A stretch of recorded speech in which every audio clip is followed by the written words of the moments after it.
happily ready to accept Lower Decks. But the problem is, I don't believe that this is like well-intentioned at all, because we have had Discovery and the JJ films, and we've had Picard, and it just shows them how little they understand Star Trek, which is why I think that this is supposed to be a serial, I say serious spin-off in terms of that they want it to be its own show, and they want it to be a continuation of Star Trek, while it is also a comedy, while it is also playing off of a lot of what they think is fun comedy, which is Rick and Morty.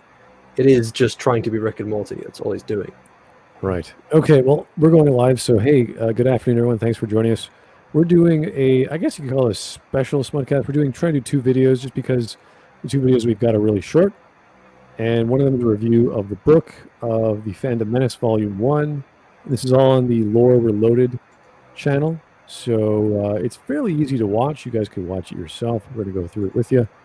It's easy watching, easy viewing. And the other one is Star Trek Lower Decks, an honest and frank review, which is even shorter at 6 minutes. So we can do this rather quickly. It's not a big deal. We might just do one, I don't know, depending on how far we go. But this is based off a book review of the Fandom Menace and what this YouTuber thinks. So should be fairly easy to get through. Won't take too long, hopefully. And that's about it. Let's get going.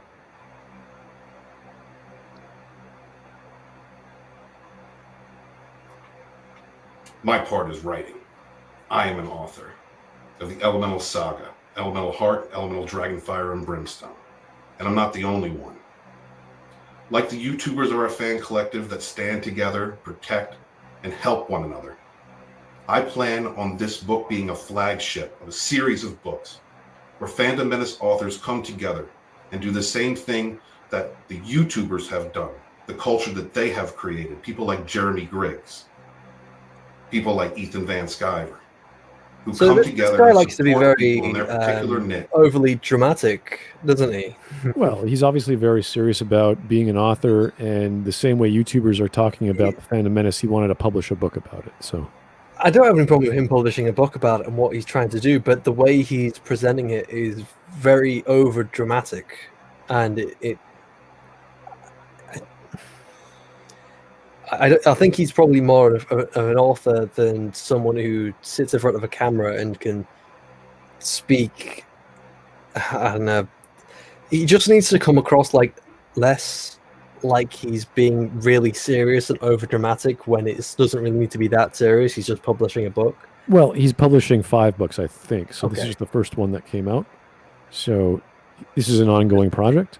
It's not what he's doing. He just needs to tone it down a little bit. Just tone it down, dude. It's fine. I understand what you're going for. And help to hold them up under the weight of the constant labels, threats, and bullshit claims that are thrown upon all of us in the fandom. What's up, guys? Thought I'd do a quick review of a book that appears to have recently come out, or at least was made aware to me. Before I get into this too far, I do need to give a few disclaimers. This book is, supposedly, based on the genesis of the Fandom Menace, something that I was there to witness and had an opportunity to play a part of. I was, in fact, actually friends, or at least friendly, with many that would become well known within the movement. This includes Doomcock, Nerdrotics, and Mecha Random. I talk to Mecha Random very sparingly on Twitter, and both her and Doomcock still follow me, and I follow them in turn. I haven't really had any interactions with Nerdrotics in a long time, and he unfollowed me on Twitter, which is fair, because I unfollowed him before that. Additionally, while I've never personally witnessed Anti-Trekker state he was definitively a part of the Fandom Menace, I do know that he is friends with the Fandom Menace, and initially, many put his avatar on things that were associated with the movement. On that score, Anti-Trekker and I used to be best friends, and we even had a business together. We're no longer in business, and I honestly have no idea if he would associate with them or not. Well, at least at this juncture. Again, he seemed very friendly in the past, and I do think a solid part of his audience is Fandom Menace. I also believe he was on Midnight's Edge at some point, but I'm not sure. I never saw it. I'm not really too concerned about people disliking or liking the Fandom Menace. What have they done that's really offensive that people would be turned off by? I'm kind of curious because it's all just a bunch of people voicing their opinion. The thing is, it's very much painted as toxic fandom, and that is what people have the problem with. They think that they are toxic, they think they're racist, they think they're gatekeepers, they think they're sexist, homophobic, etc., etc. Also, there are claims that like they are like harassment or harassment. Oh yeah, the harassment claims as well. So basically, it's a lot of claims going towards the Fandom Menace that they are terrible, horrible, toxic fandom stuff. Is this because of Twitter? Is this all it's over? Because I get all kinds of crap every day on comments on YouTube. It's everything from Twitter to YouTube videos to just anything. It's a lot of people just like to label the Fandom Menace a lot of things. Yeah. A lot of anyone who's possibly for the Last Jedi has some kind of negative opinion towards the Fandom Menace. I don't see why you can't be friendly to either party if they call themselves this or that. Mm-hmm. I tend to not reply to people who have pronouns in their Twitter profile just because it usually never ends well. But if they keep replying, I'll say hello. It's not a big deal. If you find out they're crazy or just screaming at you, then you leave them alone.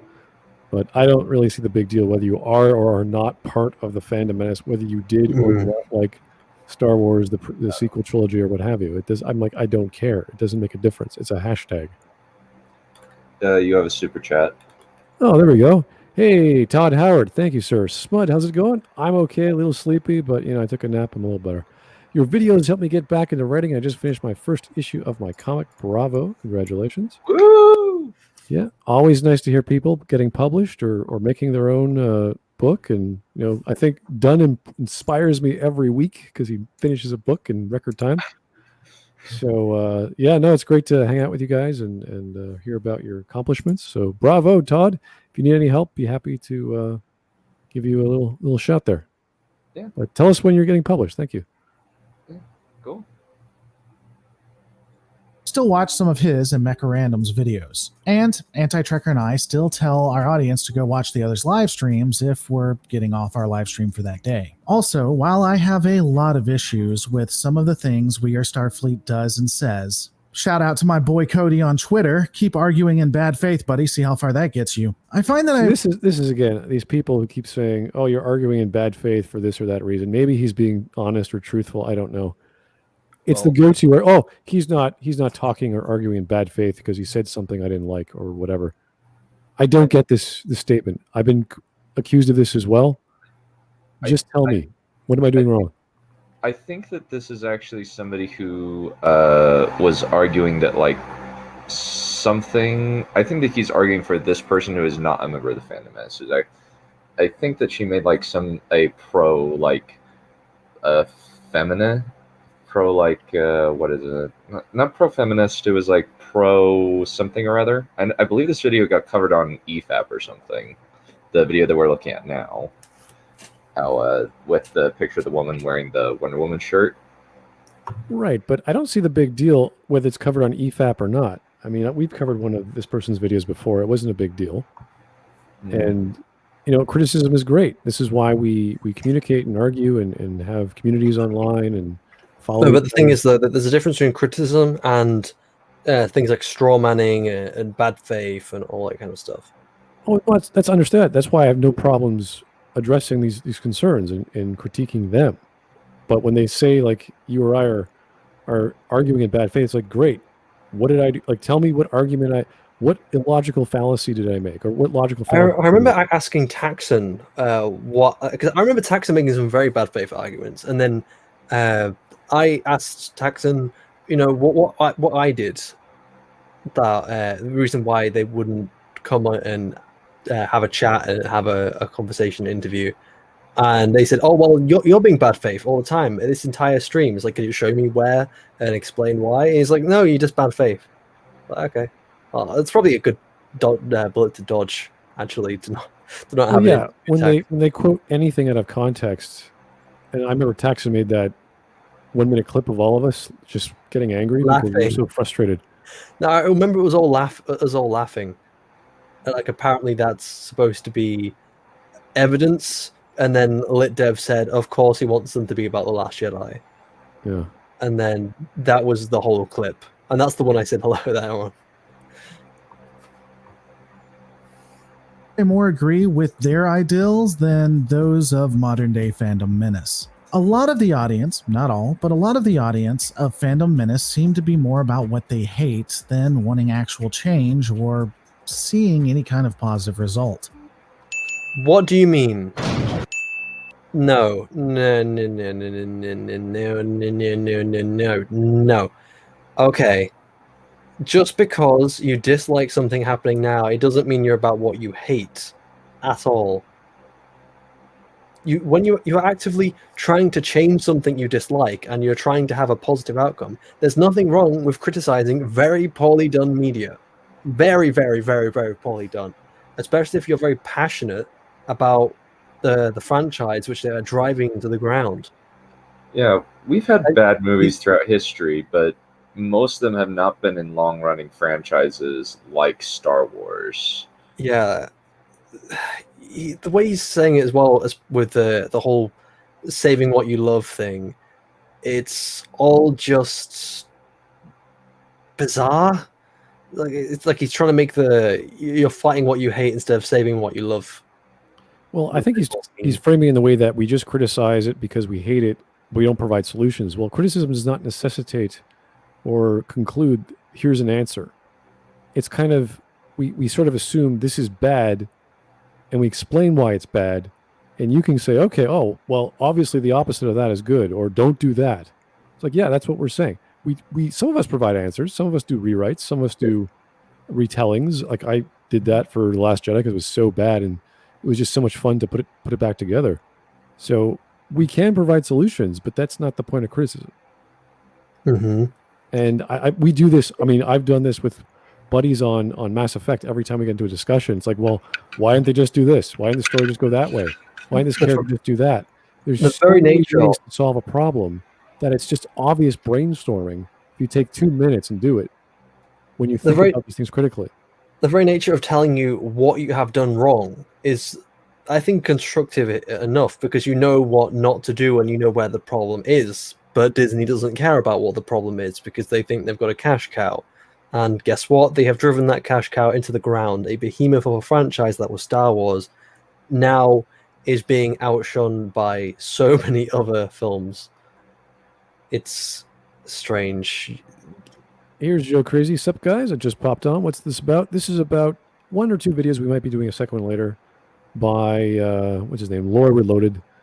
And he's talking about how the Fandom Menace Volume 1, which is a book, there's going to be 5 of these books coming out, is his analysis of it and why he thinks the Fandom Menace is this or that.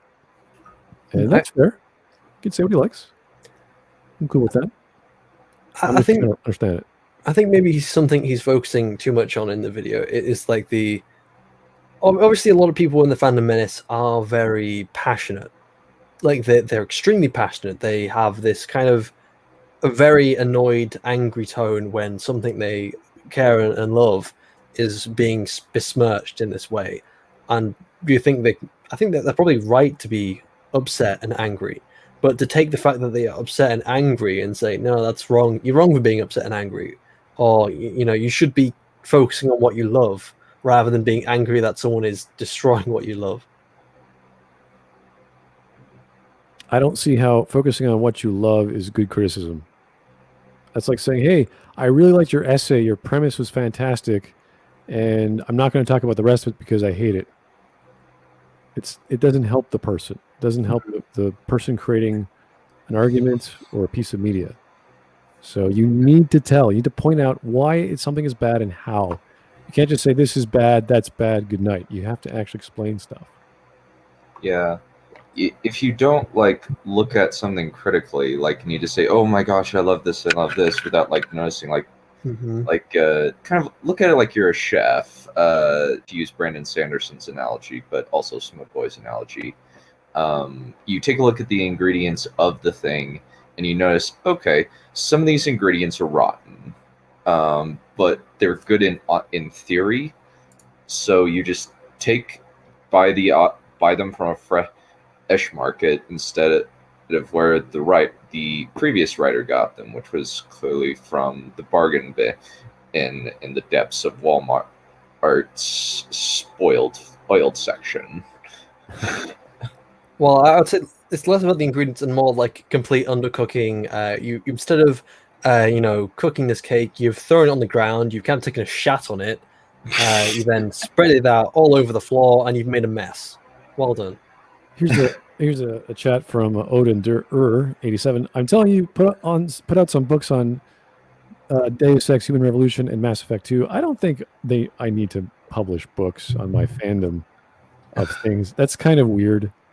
I mean, do I really want to watch another fan video about people gushing about The Last Jedi or whatever? It's just like, do I need to know how great Mass Effect is when I know it's not? When I have evidence and I can point out flaws in the plot and characters and storytelling? Do I need to make a book about that? I think one video is enough. Or a series of videos thereof. It's not very relevant right now as well. Like Mass Effect 2 came and went like 8 years ago. I know, but the fandom's still there. Like, there's still people rambling on about what's coming out next and what BioWare's going to do if they're going to keep existing. Same with Disney. What's going to happen to Disney after all this time? We don't know. It'll still be around, but we just don't know what. Well, hopefully Disney will go into the cesspit where it belongs. Okay. Here's Andrew Clark.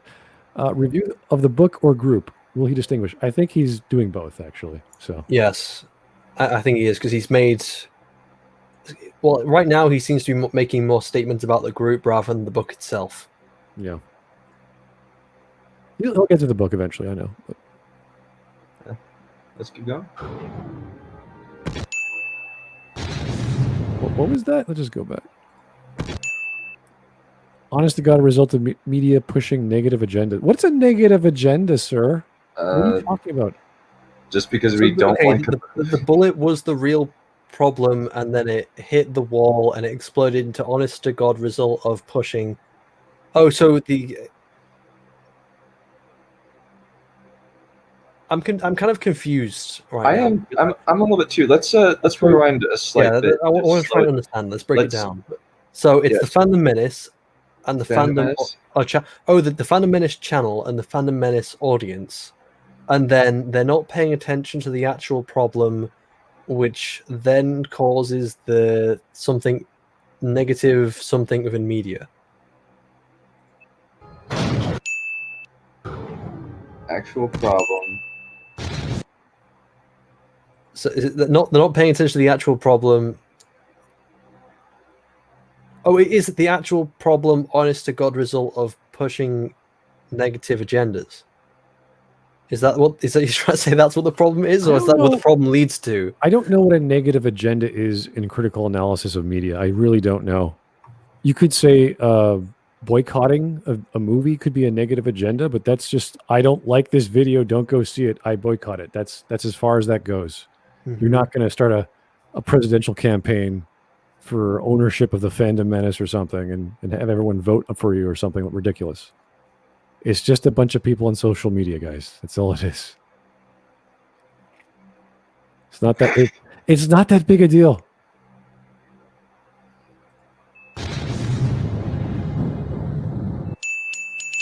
Actual footage of the Fandom Menace audience not focusing on the real problem and kissing the channel. What? What does that mean?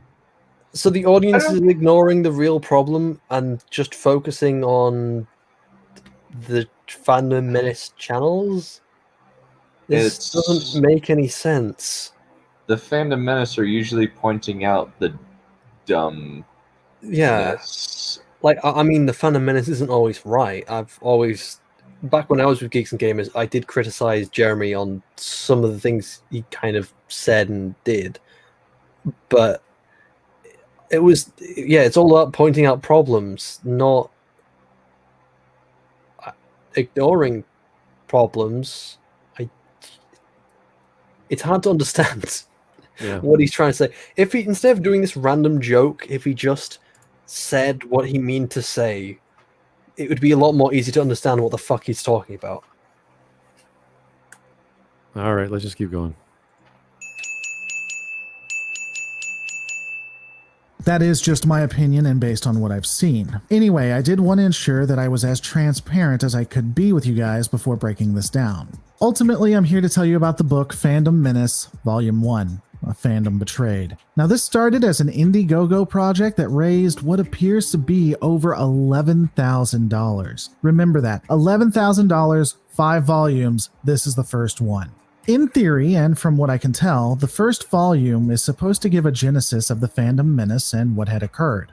It is interesting to say the least. The book is available on Audible for roughly $10 as of the upload of this video and is voiced by one of the peeps from Midnight's Edge. I don't know if it's the Audible version or just due to the writing, but the book can, at times, be pretty hard to understand and follow. The author, Stephen Walton, it's like will be your joke. discussing a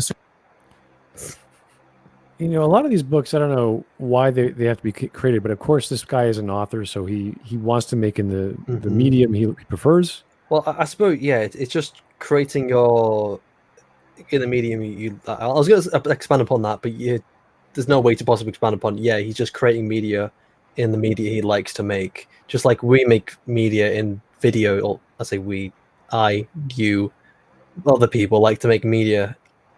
They like to create like on YouTube. So if he wants to criticize his grammar or spelling, that's fine. Like, go for it. But you know, it's not really going to help much of the. I was more just joking because it was hard to understand his joke or his analogy with the whole Finn and Rose kissing. Yeah, well, comedy's not for everyone. Let's just say that.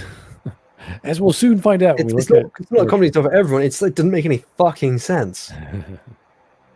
certain topic and then move into a quote of someone and not tell you that it's a quote until after it's been stated. It makes everything completely confusing. Okay. I don't know when he's actually talking or when he's quoting someone. There are also points of the book where he simply uses word salad that if you break down what's being said... I think I know why on Audible. So he's listened to the audiobook, and I think I understand that in the actual book, he's put in quotation marks the quote, and then he's put who it's by, and then the person reading out the audiobook has then read out the quote and then who it's by as it would be written. But the book would usually have quotation marks, whereas the person speaking wouldn't have been able to distinguish it. And I think that's a fair criticism. Yeah, it depends on how the audiobook was written and spoken. So I don't know if he read it or listened to it. I'm assuming it's an audiobook. That's why he posted this shot. So yeah, I would admit doing footnotes and IBIDs of references are hard in audiobooks. That's true. But that's every audiobook, not just this one. You're not getting anything. Additionally, and again, this could be because it's Audible, he makes a ton of claims which there are absolutely no citations for, at least that I could find. While I didn't think it was possible, the book feels like someone took a YouTube video and just put that into writing form. Because of that, this literature has some of the faults we see in the medium, including ad homs, slurs, misinformation, and over-exaggeration. On the front of slurs, Stephen will often use the terms such as bullytard and other fanciful iterations of retard to discuss who stands against the Fandom Menace. He also dehumanizes them by referring to them as quote-unquote the SJW. While I do not think that Stephen at all meant any allusions, it is baffling to me that when editing it, he didn't take a look at the term the SJW and see how it could be related to the Nazi German use of the Jew. I said, okay, what? That is really weird. Okay, weird. No, okay. Jews are a minority. They're an actual they were very... So social justice is not a race. It's not a gender. It's nothing you can distinguish. It's a political belief. It's an extremist political belief. An extremist political belief that has leaked itself into modern media. And it's leaked itself into the mainstream of the left, which is why I'm no longer part or identify myself as left-wing. It's very different. And are you trying to say that he's advocating for the genocide of social justice? I don't think so. I think he got confused because he didn't define his terms. Therefore, he said, well, SJW could mean the Jews. It could mean super Jesuit women. It could be all sorts of stupid things. It's like, yeah, it could. Or if you're not an idiot and you spent like 2 seconds on Google. So while I do admit that you should define your terms before using them, this is a colloquialism. This is a common acronym. Most people know what the term social justice warrior means, and it's it's like people. Well, I would say that the same thing about Nazi, but then these days no one seems to know what Nazi means. But it's a specific term which is used to describe someone of an extremist political orientation. Can we go back for a second? There was something I was going to say before he tried to say that he's comparing Jews to social justice. Okay. Dev, you just missed a very great quote from this mastermind here. Fandom Menace. The Fandom Menace. It's brutally honest a review. book. Oh, is that what it's called? Yeah, someone wrote a book on the Fandom Menace trying to do what Jeremy from Geeks and Gamers and other channels have been doing. Well, that's good. That's good. But nice thing is we're making good time. We're halfway through, and it's only been 25 minutes. I do kind of not agree with what he said about the social justice warrior, but what he says about whatever his thing is used for retard isn't necessarily what would be a good word when you're trying, because making a book seems a lot more formal than someone ranting on a video. On a video, it's unscripted. You're just talking. You're saying whatever. At least on most Fandom Menace videos, which I've seen from, again, people like Geeks and Gamers and Mecha Random. So things like that probably slip out more easily. But when you're writing a book, it's in a different writing style. So I would say that's probably a better criticism when he just randomly pulls out these insults. Though, again, I don't think calling someone a social justice warrior is dehumanizing people either. No, it's better than, to me, it's better than saying leftist or something like that, because it's not. It's more specific. It's kind of it's a stand-in for extremists, but I mean, especially a special sort of extremist that uses social justice instead of justice classic, which is the reign of terror sort of type of justice. I'm going to go ahead and tell my neighbor so that he can die and I can get all of the stuff, social justice. Like I would get peace, that sort of thing, for our political reasons or personal reasons.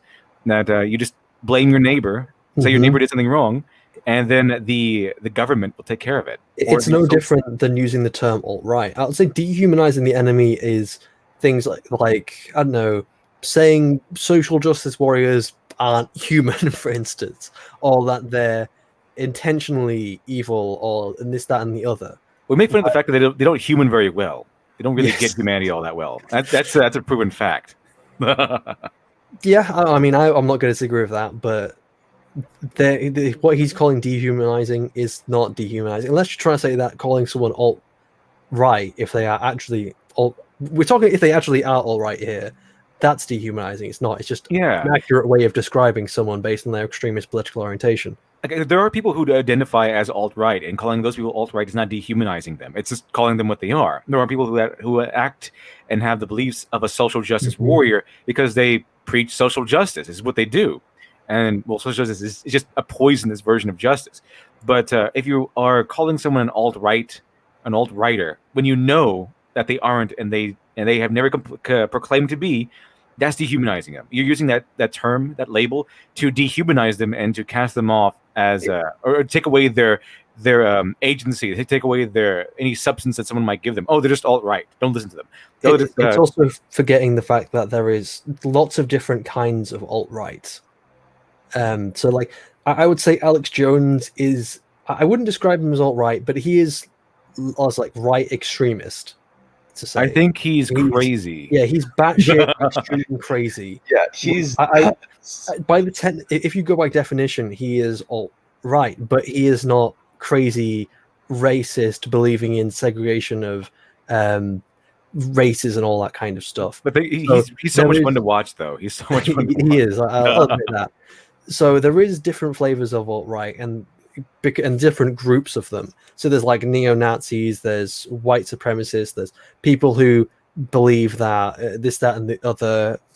It's much too difficult to get into, and I'm not an expert on the topic. But with social justice, there is, I suppose it's kind of the same with social justice, where there is kind of elements and groups. There's under the social justice warrior banner, there is kind of like the Black Lives Matter, the feminists, the what they call the black feminists for some reason, or like something like that. The bread tubers, the different bubbles of it. I think it's the term is not, if you call someone an SJW, it's not dehumanizing them. It's your intent.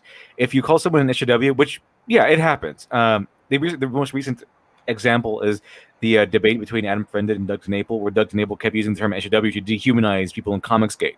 But that's so you use the term with the intent to dehumanize someone, as opposed to accurately, to the best of your ability, to accurately describe the people you're talking about, like certain groups or something.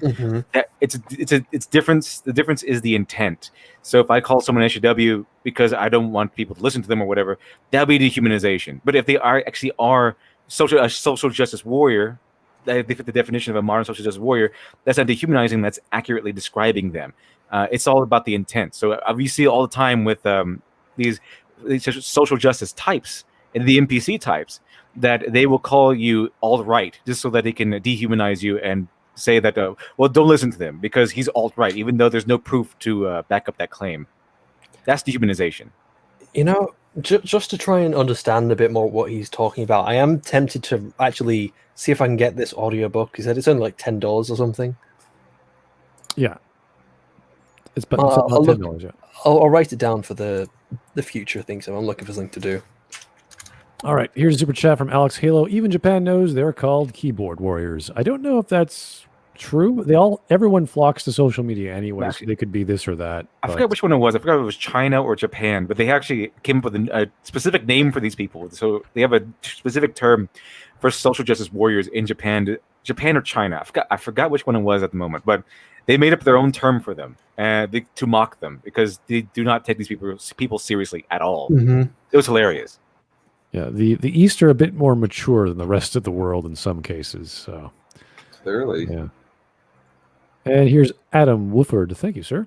He needs to go back and talk about Star Trek starships and different episodes of Star Trek series. Also, anyone can be SJW. It isn't a race.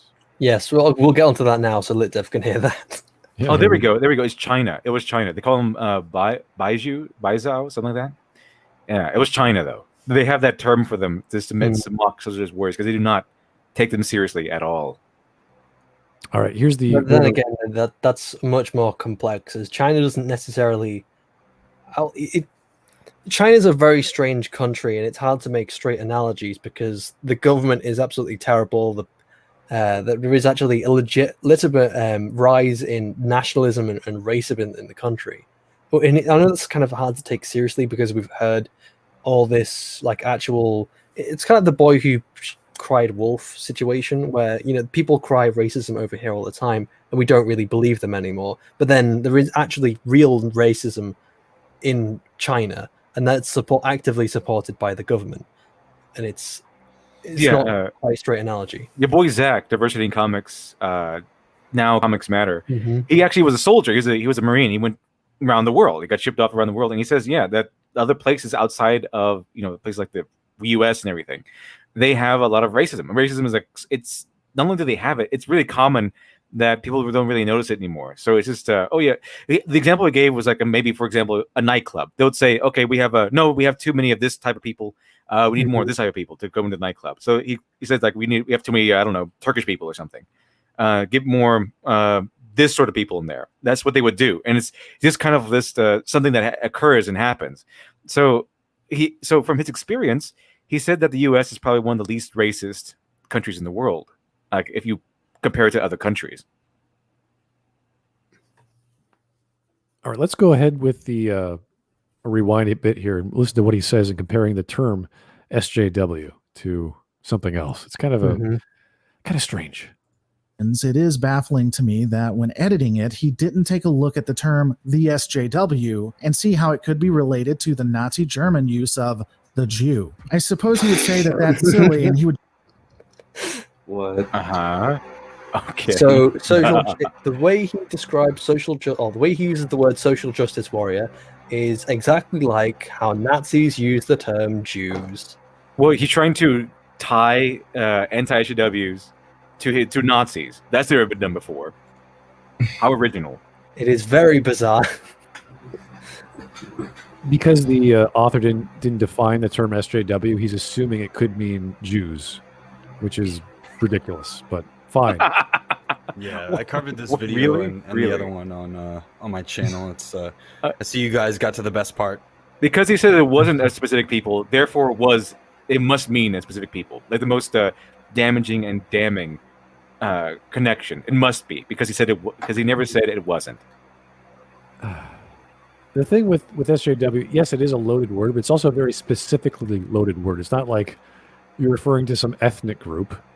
We know exactly what it means, but No, That's all SJWs in ethnic, obviously. yeah, but this Need is to round them up into camps and.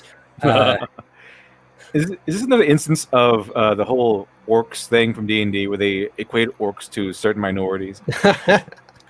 Oh boy. Just use that to discredit any critic that points it out, but it just seems like a lot of trouble. And instead of trying to dehumanize the opposition, he should just beat them with ideas. Also, when looking at the misinformation, at points he will say things that just utterly aren't true, which shows me he either doesn't Okay. understand what he's talking about or is misleading. As an example, he states that Mundane Matt's video was taken down to a DMCA. That is true, but he states that it was because of YouTube censorship. Anyone who knows anything about YouTube knows that they have to follow the DMCA. They don't have a choice. His issue is with US federal law. By making it seem like YouTube was siding with the quote-unquote SJW, he is pushing a narrative that is untrue. And the sad part is, I do think there is evidence that YouTube would side with people who are not a part of the Fandom Menace, but by lying like this, you simply make it unbelievable. The problem Looking at the here is book I don't proper- think for us to do any of you possibly know more about this exact situation with Monday Matt's video. No, I know. Is he talking about the video that got DMCA the first time that got him his relative fame and everything? Is that the Yeah. instance? That. Well, the thing about YouTube is that the way it works back then is that anyone can make a DMCA claim and they would side with the person making the claim instantly. And it was up to you as the creator to defend yourself, to fight back against it. It was pretty tyrannical. Nowadays, you get like something called copyright claims, which doesn't strike your channel. Back then, that wasn't a thing. As far as I remember, if someone claims your video, it was instant strike. So that's why you got to instances of people getting overnight 2 strikes, sometimes even 3 strikes, and your channel is just gone from one minute to the next. So it was pretty devastating. So that's why it was you can kind of extrapolate that it was YouTube sort of tyranny against these sort of people because there was no real working on both sides. So it was always, if you're the YouTuber, you are immediately guilty with no chance to defend yourself really until you fight back and your channel's down for weeks at a time. And if the SJW, the NPC types, they would abuse that all the time. So if there was a video that they didn't like, they would take that down. They would strike your videos. They tried to do this with your boy Zach too. Tried to do this with several other YouTubers. It's usually the NPCs who did this. But they try to take your channel down through these things. So I don't know anything else about Monday Was Matt it because situation. of Social Justice Warrior taking down his channel? It was at the time it was a prominent social justice warrior. I forgot what her name was. I forgot which one it was. They all kind of blended together. She took it down. She DMCA'd Mundane Matt, and then that kind of sparked GamerGate in a sense. Because after that, Mr. Mediger made a video on it, and it kind of took off. And I forgot which one it was. There's several of those weirdos out there, but I forgot which one it was. I think it was the. I don't know. I don't want to name the wrong one, but it was one of them. It was a well-known prominent SJW, and she DMCA'd Mundane Matt, and that So kind of sparked GamerGate. Would you say that Chelsea it was Van Valkenburg. Would you say it's YouTube siding with social justice, or YouTube just having an extremely flawed system? I think it was a YouTube? fault. I think it was more of a flawed system. Maybe a mix. DMCA is a legal claim, so YouTube has to file it, right? There's a protocol for that that's separate from the copyright strikes that people put out there. Did LitDev said it was different before the copyright strike? Like it was as far as I knew from other YouTubers, because I was not on YouTube at that time, that if I guess people were issuing false DMCAs really easily. There was no repercussions for people filing false DMCAs. Maybe there were copyright claims back then, but that's not something that was usually used, I suppose. The DMCA takedown is like they go, okay, you have to. We're seeking this legally, and then there's a statute of limitations. It's like 30 days or something like that. Yeah, I don't know exactly, but if they don't file it, they'll restore it. YouTube can't say no. That's the thing that is the point that people usually put out there, and that's what this guy was saying. And then they actually fixed the system. YouTube has, I don't know if they fixed it, but they made changes to it where it's a lot harder to file a false DMCA. Yeah. Or you have a lot more writing on filing a false DMCA, because that is a crime to file a false DMCA. So it's something you can be sued over. So but you have a lot more accountability now. The thing is, though, is that so? In order to try and look at this objectively, was that the fault? Well, yes, it was filed by a social justice warrior. Was it YouTube siding with the social justice warrior, or just the fault of their system? From what I know about Mundane Matt's specific situation, I think it was more along the lines of YouTube just following its own system, not really a conscious choice to side with one person or another. Yes. So in this case, the guy reviewing the book and the book is wrong. Yeah. Yeah. I mean, I don't think the claim that YouTube censored Mundane Matt consciously, I don't think that was the case. I think it was just someone filed a DMCA and they have to obey that. They have to look at that because it's a serious thing. It's just the thing was they didn't have the sophisticated system, so that they went ahead and knocked it down right away instead of just having it go through a process, having the person making the claim put more accountability on the line. Because now I think you have to fill out your entire name, and so that if someone wants to take you to court over this, they can. And it never happens. It honestly never happens. That's why they have counterclaims and counter notifications to tell the person, hey, you're serious about taking down my video? Take me to court first. And that's what it's either a 2-week or 1 month grace period for them to file you papers. Yeah. And it never happens. I've never heard of it actually happen. I know some people have tried, but it never really does well in court. It doesn't go that far, usually. No, there's no way. It might go to not litigation like with a courtroom. I don't think it's ever going to. Maybe arbitration, but no lawyer would take this seriously. It's like, wait a second, you did a 2-second clip of whatever, and they're taking you down because you're doing a parody video. Like, are you serious? So, all right, we can do this. Because if you want to sue them for filing a false DMCA, you have to prove damages, you have to prove malice. It's a whole thing. It's a whole process. So that's why most people don't proceed with it, because by the time you get back up there's no getting that money back, and it's just a whole thing. Because then you have to take sometimes these big companies, and you have to put in the funds and the time and the effort to sue the company. It's just a whole big thing that a lot of people don't really have the funds to do, or the time to do, or the best thing you can do is just re-upload it or another video on the same topic using exactly the same footage, and you could just keep going on and on. Like, how far are they going to push this? And you'll see how crazy it becomes. Because if they keep doing it, that means there's something on their end that they keep wanting to take down to understand their intentions. Then you can go to a lawyer and say, listen, I've tried this 10 times. Someone is constantly trying to take this stuff down, and I don't see why. I'm not making any money.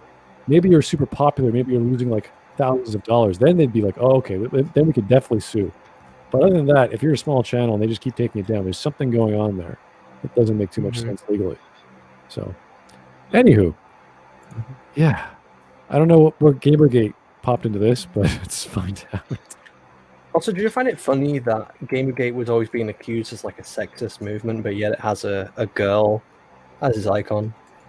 It's the go-to historical example of, this is where it all originated, the hatred towards Zoe Quinn and female gamers and journalisms and all sorts of other things. They always like to go back to it. It's like, this is Comicsgate is an offshoot of GamerGate.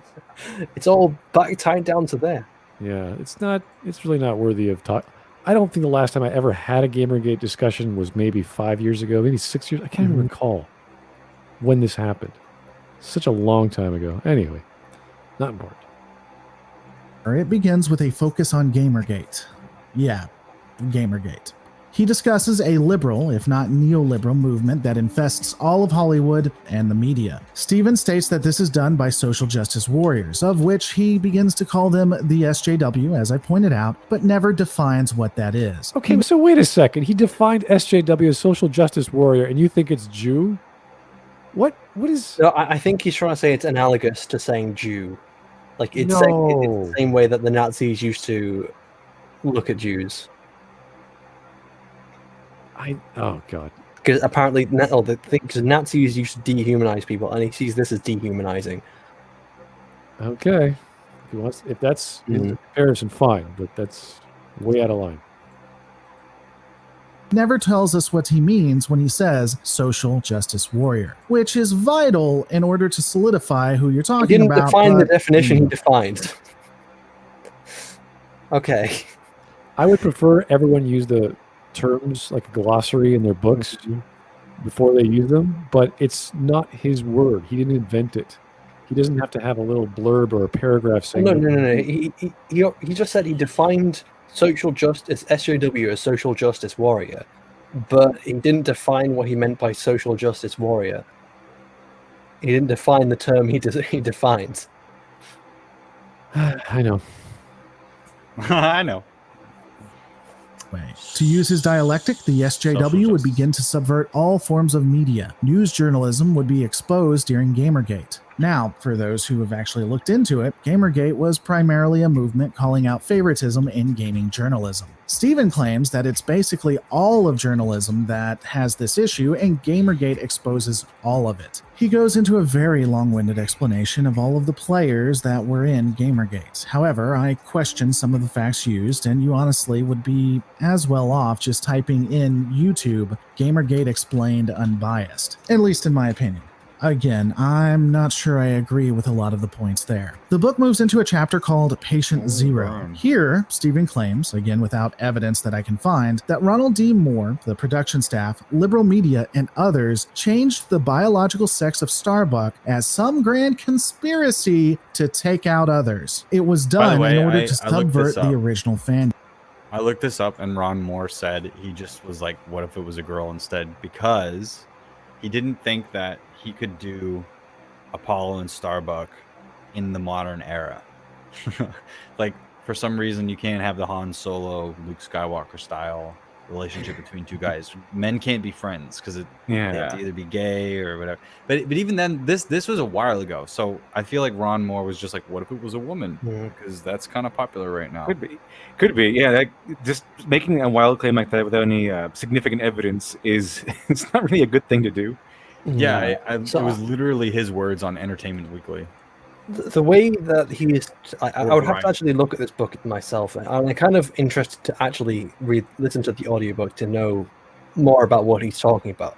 But purely from what he's showing us, some points I do disagree that he's trying to make, but other points I kind of think that while he's not necessarily right, the book isn't right either. Well, that's what I was saying in my thing is that I don't know about the book, but what this guy is doing is, let's say that he's right about the book, then it would be a good review of the book. It's still a bad review of everything else that he's talking about. He's still characterizing things wrong.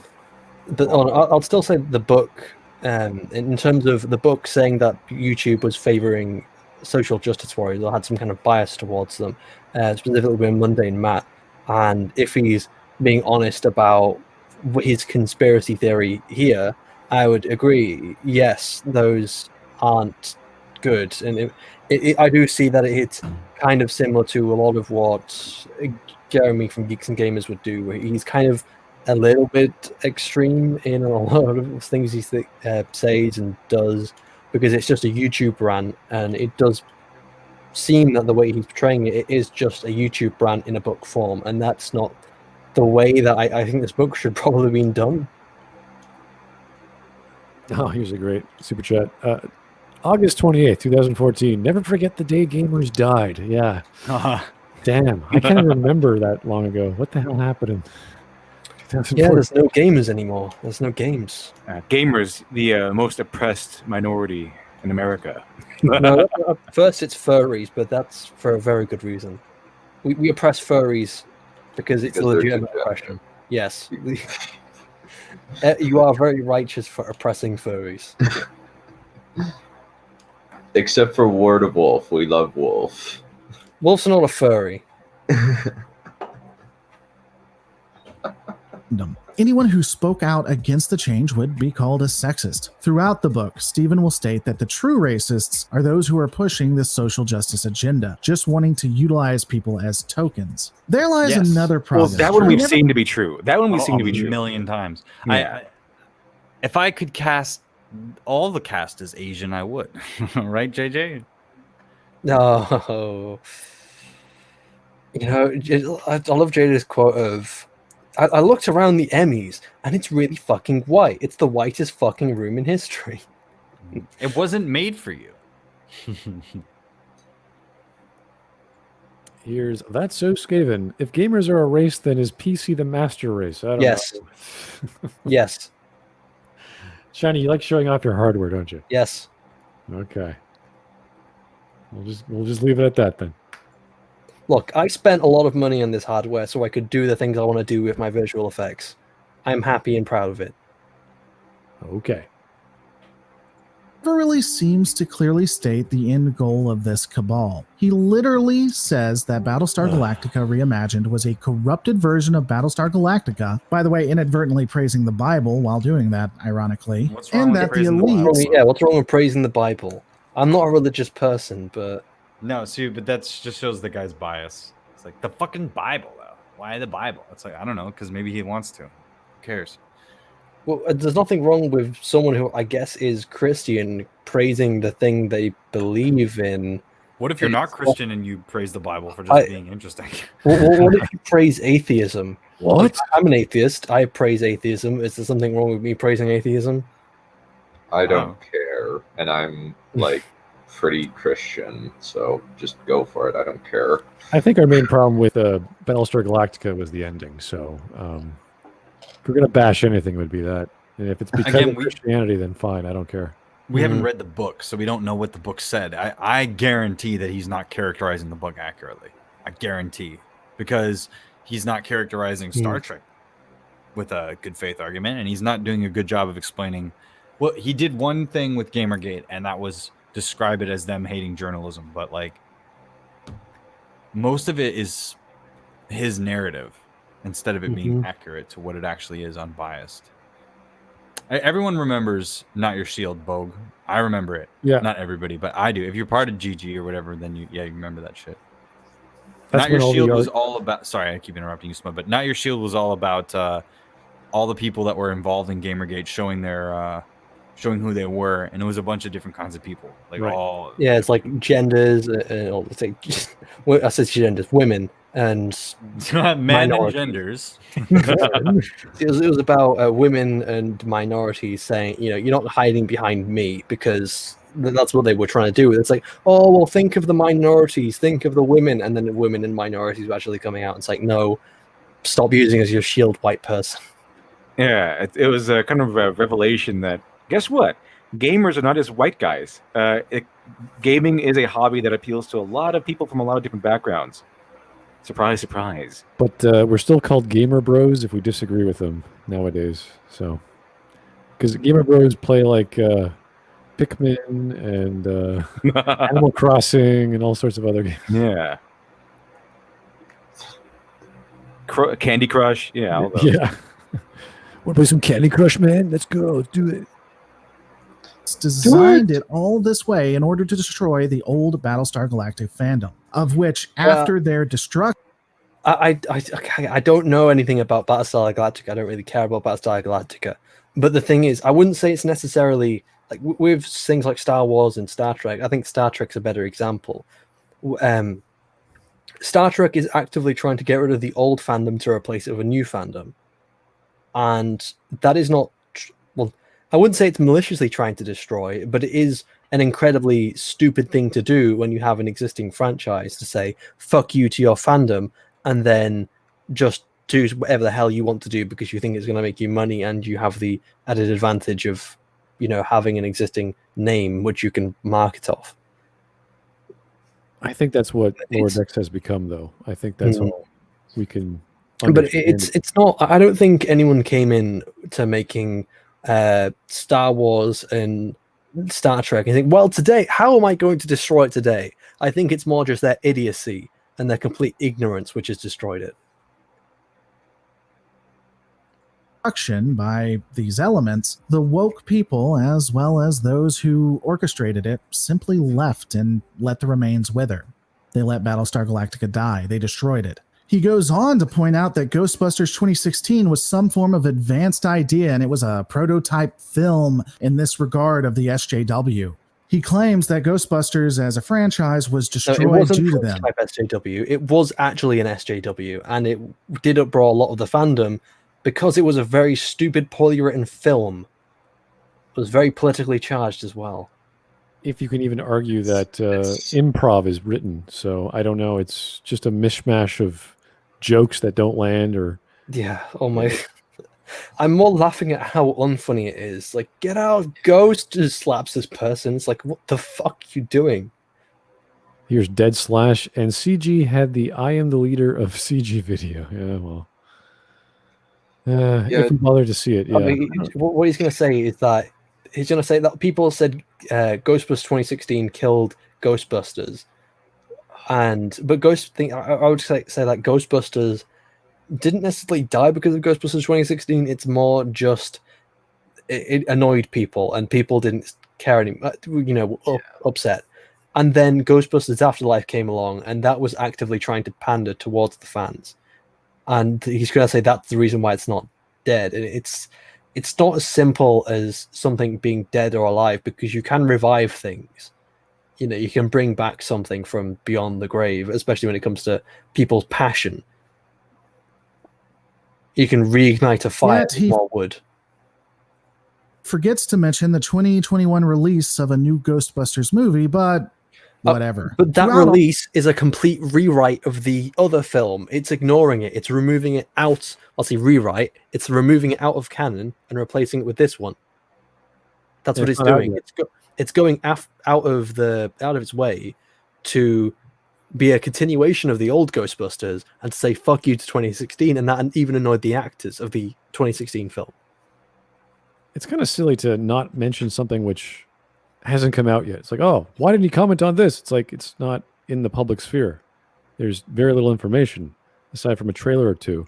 And when did this release?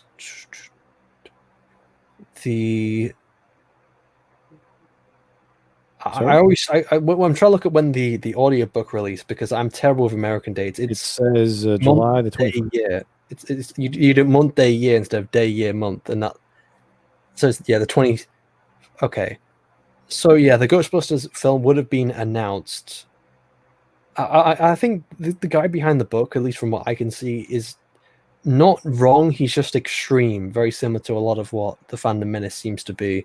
In terms of the people making the videos a lot of the time. Yeah, the argument, though, is still silly because the product has not been released yet. So it could be anything. We have no idea. It's like when the 2016 Ghostbusters was announced, we're like, oh, that looks weird. Like, we weren't sure what to make of it. The trailer looked bad, but we have no idea what it's going to be about. So we don't know until we actually see it. Mm-hmm. Well, I think the Ghostbusters 2016 trailer was actually pretty indicative of what the film was going to be. That was terrible. Yeah. Unfortunately. I refused to watch it. I wasn't able to see it in theaters, and I was just like, I am not interested in watching this movie. All of this, he alludes to how Star Wars fans should recognize what has happened and see it in what's going on. He basically claims there are bad guys who are changing the overall media like some type of virus that will come upon a fandom, eat it completely, and destroy it all. That's an accurate description. Once you put politics into anything, it doesn't matter if it's left wing or right wing or this or that, it usually undercuts or undermines what the thrust of the story is. It has this flavor that shouldn't be there for the sake of it. I guarantee if Star Trek and Star Wars the next day started coming out with far-right politics and shoving it right into its stuff, actively making messages against black people and against women, we would be there. We'd be pretty, there saying, no, this is wrong, get it out of the media. We want it to be the thing it's supposed to be and not your political mouthpiece. It's not about the bias of the politics, it's the fact that it's the extremist politics itself that they're shoving in there. Yeah, that'd be pretty disturbing if that was the case also. These weird, alt-right politics being leaked into Star Wars, that'd be pretty creepy. I would like to see that just attempted. We're going to make a religious alt-right Space opera. You're like, really? Well, and all right, I suppose it would be actively belittling minorities and actively guess. belittling women and actually being oppressive towards them. Actual oppression, not what people on Twitter think it is. Luca singing I can see Luke making Luke Skywalker and Leia and Han is singing the praises of like an ethno state or something. Get out of here. Yeah, get out of here, Chewie. What are you doing? We're only humans allowed in this place. Oh boy. You go over to the Wookiee zone. Here's Goodman for Lord Captain Commander Dunn. Me too. I will never see that movie in regards to Ghostbusters 2016. I think the trailer was enough. Apparently, it took the funniest parts of the movie and put them in the trailer anyway. So that's the movie for you. Book has caused some outrage on Twitter. There are those who don't like the fact that the Fandom Menace is now being called right or alt-right. People even going on Twitter to state that they're Do you wanna know liberal why? or they It's a terrible description because you have people who are actively left in the fucking Fandom Menace. So how can you call someone who is left wing a fucking alt-righter? You complete idiots. It's stupid. It's very stupid. they identify as Democrats. So how exactly is the Fandom Menace a right-leaning proposition? However, if you're reading, you're actively, the people who are saying it are actively saying it's alt-right, and it's not a right description of the fucking people. this book, which proclaims to be about the Fandom Menace and representing it, there is no possible way you can come to any other conclusion. Beyond utilizing far-right tropes like the use of slurs to insult people, Stephen openly admits taking the red pill and moving into more conservative spaces. This is stated right before a section where he starts to talk about how he fell in love with geeks and gamers, as well as nerdrotic. Whether done on purpose or not, it does push the narrative that the Fandom Menace is right-leaning, though I don't think I'd go as far to say alt-right. While he uses some of the techniques of the far right, which, to define the far right, it's elements He's within the using right that aren't alt-right above using. techniques. And what does that mean? What do you fucking mean that he's using alt-right tech? Like By that, dialectic he techniques? means Like what is he he's talking about? calling social justice warriors, and that is his alt-right technique, calling people what they are. Well done. Social Jewish warriors, according to him. It's like the alt-right employ dialectic techniques such as arguing. It's like, The alt-right uses the English language. Did you know that Anglo-Saxons come from Germany and the English language? Well, you know who else uses the English language? Oh, wait, no, he didn't. He's German. Do you know who also wrote a book? Hitler. Yeah, you know who else wrote a book? Hitler wrote a book. If you've ever written a book in your life, you're just like Hitler. Done. You're just like Hitler. Hitler wrote Mein Kampf, so therefore you are just like him. Great. I don't care. Dunn is like, I'm done. You know who else hated America? Hitler. yeah. Oy Glib knows. Shut it down. Yeah. That's Down. it. Mazel tov.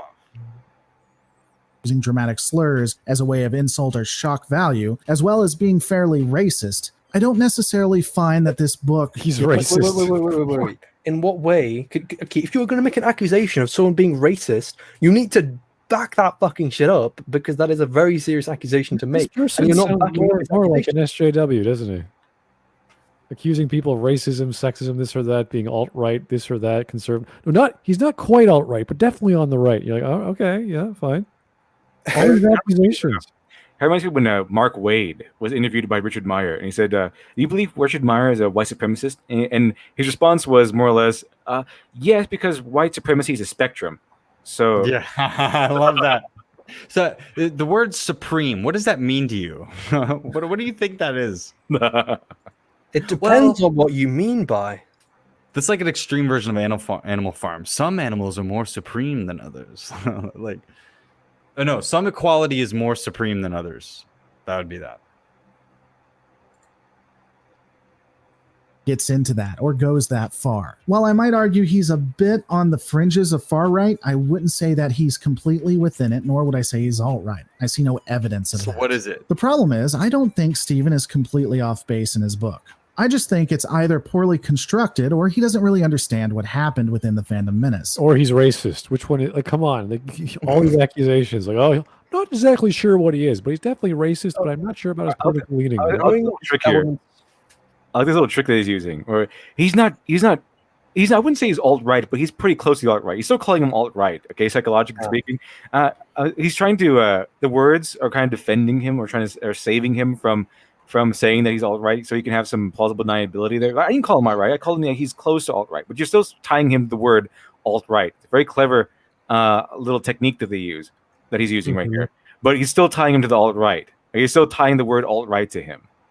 In trying to like maybe steelman his argument a little bit more, I think maybe he's confusing extreme in beliefs with alt-right, because again, the Phantom Menace is very extreme and very passionate, because what they're loving, what they've loved for so many years, is actively being besmirched. So that can make people a little bit angry, and when people get more angry, they become less reasonable, and that can lead to them becoming more extreme in what they believe. And that is something which can happen from time to time within the Phantom Menace. And I could definitely believe that this is something which maybe is being structured exactly like a Fandom Menace video. That could be a problem. And but again, we can't know because we haven't read the fucking book, which is why I want to read it, because I actually want to know. And it's hard to tell. We can't definitively say this, that, or the other without actually reading it. Here's Lieutenant Colonel Tanya von der Gersche. Thanks again. You know what would be a good idea? Reviewing the actual book, not audiobook, and showing the pages supporting your claims about the book. I guess that's one of the faults of buying an audiobook and trying to review it on a YouTube video. It's like, oh yeah, you have to quote and reference things. It's like the 7th hour, I heard this. Like, write it down. We just have to take his word for it that his criticisms are valid because we don't have the book in front of Well, us. couldn't you play parts of the audiobook? Supposedly, why not. but Yeah. maybe they would take him down. But then again, maybe it would show him that he's wrong. Maybe Midnight's Edge just has a better voice than him. He's insecure. Yeah, Midnight's Edge is a really good voice. Mm-hmm. Get dunked on by Midnight's Edge. Mm-hmm. You know, Again, all in my opinion. There are some vestiges of truth in his writing. He only and teetering on alt-right, in your opinion. What do you mean, in your opinion? You can't just say things like that.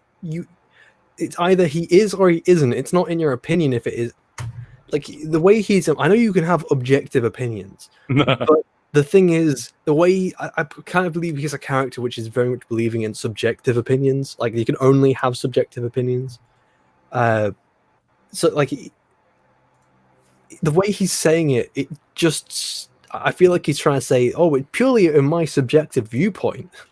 This guy is a total, complete, loyal Nazi, in my opinion. Mm-hmm. It feels very much like he's trying to poison the well a little bit. He's trying to tie some negative words to him but saying safe at the same time. So, in my opinion, guys, he's a complete Nazi and he worships Hitler. In my opinion. Can I point out he's racist? He has 3 ratings.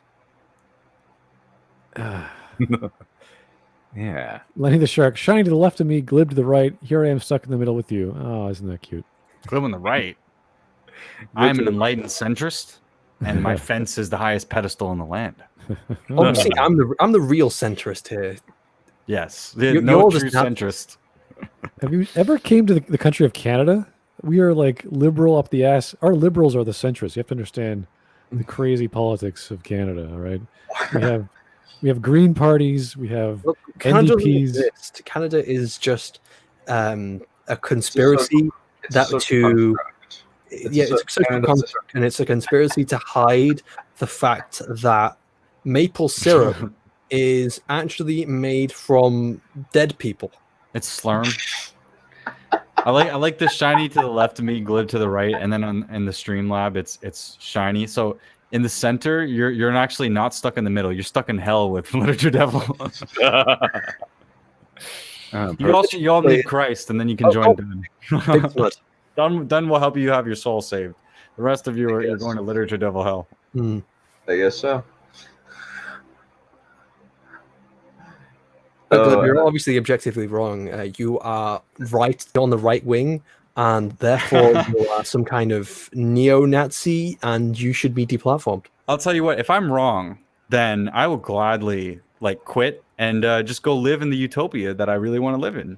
But since it doesn't exist outside, you're all stuck with me in here. You know, the world is actually flat, and the entire world is America.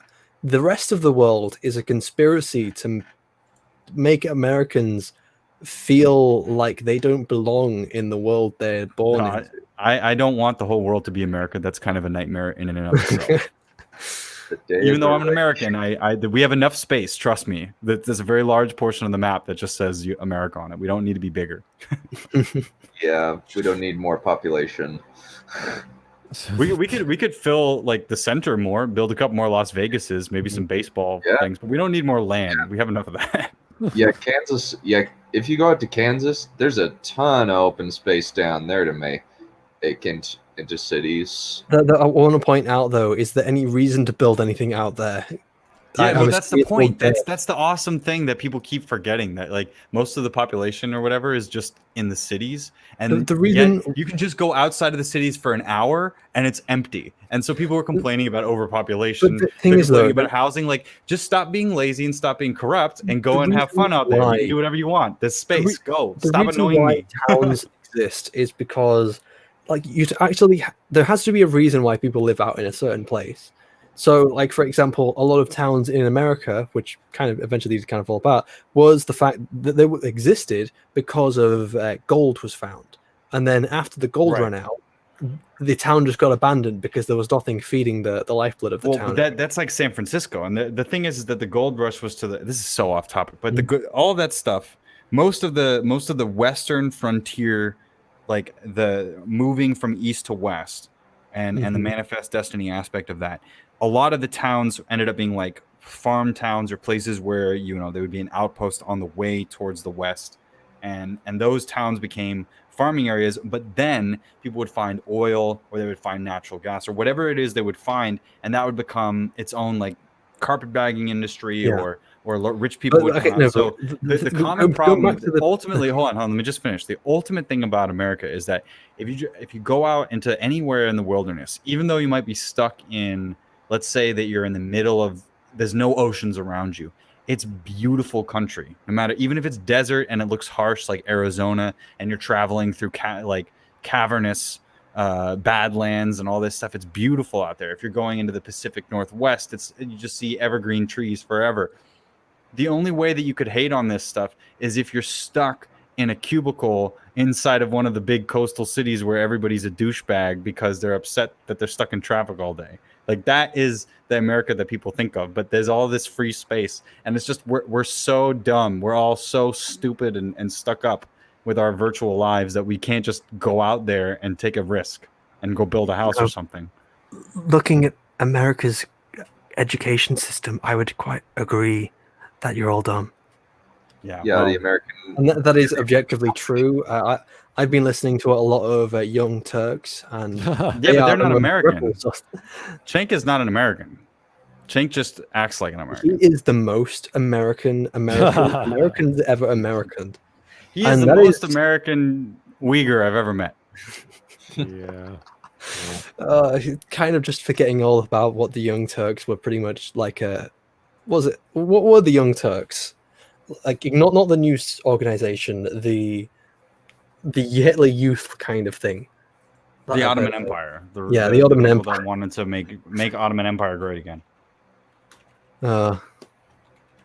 Here's a quote from Bogue. The day of the rake is coming, Leafs. And if you don't know what that is referring to, that is the potential annexation of Canada. If we are to project that into the near future, maybe Alberta, but that's a big if. So, day of the why rake. would anyone want Canada?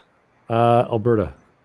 I like Canada because they're next to America, so we're friends. It's pretty much Alberta. That's the only reason there's a Canada that exists right now.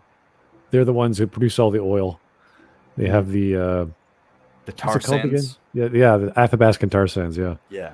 gigantic residue of oil and gas. But Canada is another one of those places, just like America, where even though a lot of it is colder because of the just hemisphere where they are, it's so large and it has even less population density than America. There's it's so horrible. much space. You could It's build gigantic. Canada There's into whatever you no want. one. There's barely anyone living up north, and for And- good reason. And So- yeah, right. And then Mexico is similar, where it's like Mexico is mostly, for the most part, not as a generalization, like hacienda culture and bigger than nuclear family and more traditionalistic, and then the cities are a little bit built up. But it's like the new world is still new. It's like fresh out of the wrapping. It's just that somebody unwrapped America and then returned it with a scratch and dent, and now it's off the shelf refurb, and so nobody wants to pick it up, even though it's perfectly workable. It has a couple scratches on it. And there are also parts of it that are currently on fire a little bit. Well, that's But- just bad ownership. That's because they took it out like a rental car and did burnouts on it because they're like, What's they got happened is insurance. Germs on it all of a sudden just started tearing the thing apart for some strange reason. They're having these weird protests which just kept destroying parts of it. Nothing a little Trump brand club soda won't rub out. It'll be fine. Demon anime girls or isekai. Yeah, what is this in regards to, Alex Halo? What are you talking about here? I think it's like I think it might be like the stereotypical shonen anime protagonist video that LiteratureDevil and us watched or something. The answer is Glib- yes. Oh, if you're stuck in the middle in hell with LiteratureDevil, do you still get your demon anime girls, or is it an isekai? Right? Isn't that what it's in reference to? Probably. I don't know. But yeah. Well, you heard him. He has ruled. Glib, I just want to say that I blame America for social justice warriors, and you have infected the UK with your social justice propaganda. Don't blame us. You fucking invented these fuckwits. No, he didn't. They came No, from we you. didn't. No, they came from you. All of that Marxism came from your continent. You can't blame me. No, I can definitely blame you for social justice. No, Oh, no. It all stems from socialism and communism. So Yeah, it all stems from your German friends. Communism was started by Germany. You're fucking talking about Russia. Okay. Oh, Well, I'm okay. sure we'll hit the nail on the head if we go further. You also realize that Russia isn't European. Ooh. I think we're becoming a completely different podcast. I think we should get back on track. It's Keep okay. going. We wanted to cover 2 videos, didn't we? Yeah, we're gonna get. If we want, we can do a second one. It's really short though. Yeah, It's it's up like to 6 minutes. Sure. Here's Lenny the Shark, $5. Thank you, sir. I wish the U.S. would action Florida away or hand it back to the Spanish. Okay. I mean, there's lots of elderly people there. I don't know if they want them, but okay. We are not giving an inch of America back to Europeans. They'll just colonize it again. I think there's a movement by Californians to leave the U.S. So I hope so. Yeah. Can they go to the sun? I think that's an actual thing. They're just going to separate themselves. They're going to stick a giant divide in and push themselves away to become an island. That'd be great. It's like, in Avatar Lost Airbender, where Avatar Kyoshi separates herself from the mainland and creates Kyoshi Island. She separates herself from the patriarchy and makes a feminist island over there. Yeah. Oh my god, that is even more accurate than I was actually thinking of. This toxic fandom. That's what I'm talking about. All right, let's finish this off and go to the next one. It was only like 50 seconds. Well, I left. thought we already finished it. These are easy. Briefly touches on the crack very on. legitimate and reasonable reaction of the fans that would come to be known as the Fandom Menace. In the end, this book, unfortunately, just preaches to the choir and would never convince someone who's looking from a sincere, neutral standpoint. In fact, I'd argue... I don't think there is any way possible to convince someone who's an SJW. Well, no, he's not talking about convincing an SJW. He's talking about convincing someone who, for instance, doesn't know anything about the Fandom Menace, someone who isn't a social justice warrior and is just sitting in the middle or something. That's what he's talking about, not convincing a social justice warrior. It turns people away. I'm actually going to be doing a full-on I would review agree of that this. it turns people away, because I do think the way Jeremy from Geeks and Gamers does frame a lot of his videos, anyone who doesn't already agree with him, it would turn them away from what he's talking about, from the way he's framing it. Yeah, but we're waking people up. We're giving them red pills. We're handing them out left and right. We're animated. 1776 will commence again. I heart big. I like to eat. I got hot cum shooting through my veins. Oh no. Oh, lovely. Book in the coming weeks. It's going to take me a while to break everything down. So I'm just going to leave this quick review here. If you're interested, use credits in Audible to get the book. I would not suggest paying full price on Audible, nor would I suggest buying the physical book, but that's my opinion. If you're curious, though, I'm going to leave links in the description below. If you've read it, or if you know about the Fandom Menace, tell me about your thoughts. Don't forget to rate, comment, and subscribe. And Alrighty, okay, good. Let's go through some super chats, and then we'll switch over to the next video. I meant auction, Lenny the Shark. Oh, yeah, right, okay. Auction off. Yeah, sounds good. An auction for a state. That would be fascinating. I wonder how the federal government would deal with that. The only other land, well, to be honest, that I want to buy is, and I think we should buy it. I think we should just buy Greenland. We should all come together, Indiegogo campaign, buy Greenland from Denmark or whatever. I'm going to be back in a second. Can you please wait for me before covering the next video? Because I really do want. I have a lot to say about it. Sure. I think it would be hilarious if so they put Florida or California up to sell it, and then someone crowdfunded it. Some YouTuber crowdfunded it. Whatever millions of dollars are required to buy the state, and that YouTuber actually actively owns a state. That'd be kind of interesting. Yeah, Lenny the Shark, you and me, we're gonna invade Greenland. I got it. You and me. Tactics, Star Wars Squadron. We're gonna ODST drop in from a satellite. 2021, Sargon of Akkad owns Florida now. Oh no! That would be kind of hilarious. Sargon buys Florida. They have a democratic election. He still loses. He still loses. Here's a Bogue. I'm trying to pronounce this word. Unteralterbach predicted the culture war in 2014. Who is Unteralterbach? I don't know. You know, Quasimodo predicted all of this. I mean, Nostradamus. Nobody watches Sopranos. Everybody needs to go watch Sopranos right now. Yeah. Every time I have never watched it. Every time I enter that restaurant up the street, they have a picture of Tony Soprano. Like, I got to watch that show. It's such a good commentary on culture. It's like a story about being middle-aged. It's about, passing through different phases. It's about being a family man and the double life that exists between somebody who's trying to be a womanizer and also have a family. It touches on a lot of nice points, and it's one of the first shows that has cinematic and film quality to it from the beginning to the end. Right, I'm back. All right, we're still going through some super chats, so don't worry about that. Here we have Glib is talking about the Frankfurt School people. Is he really? Yeah, Frankfurt School people, and then what's the name of that league? Oh, there was one that was in Russia and one in Germany that was very similar, where they were trying to propagate this material. There's a whole tinfoil thing about this. Well, the whole idea was that they're spreading their philosophy by infiltrating other universities. Yes. Yeah. And it sounds all very intelligent. It's all critically analyzed and historically accurate. Yada yada. During the Weimar Republic, the Rosa Luxemburg and the Spartacist League. That was the other one. Yeah. All right, here's Joe Crazy. I think Marx was German, so Glib is technically right. Also, California can't fall into the ocean quick enough. This is coming from a kid from Cali. Oh, dear. That bad, huh?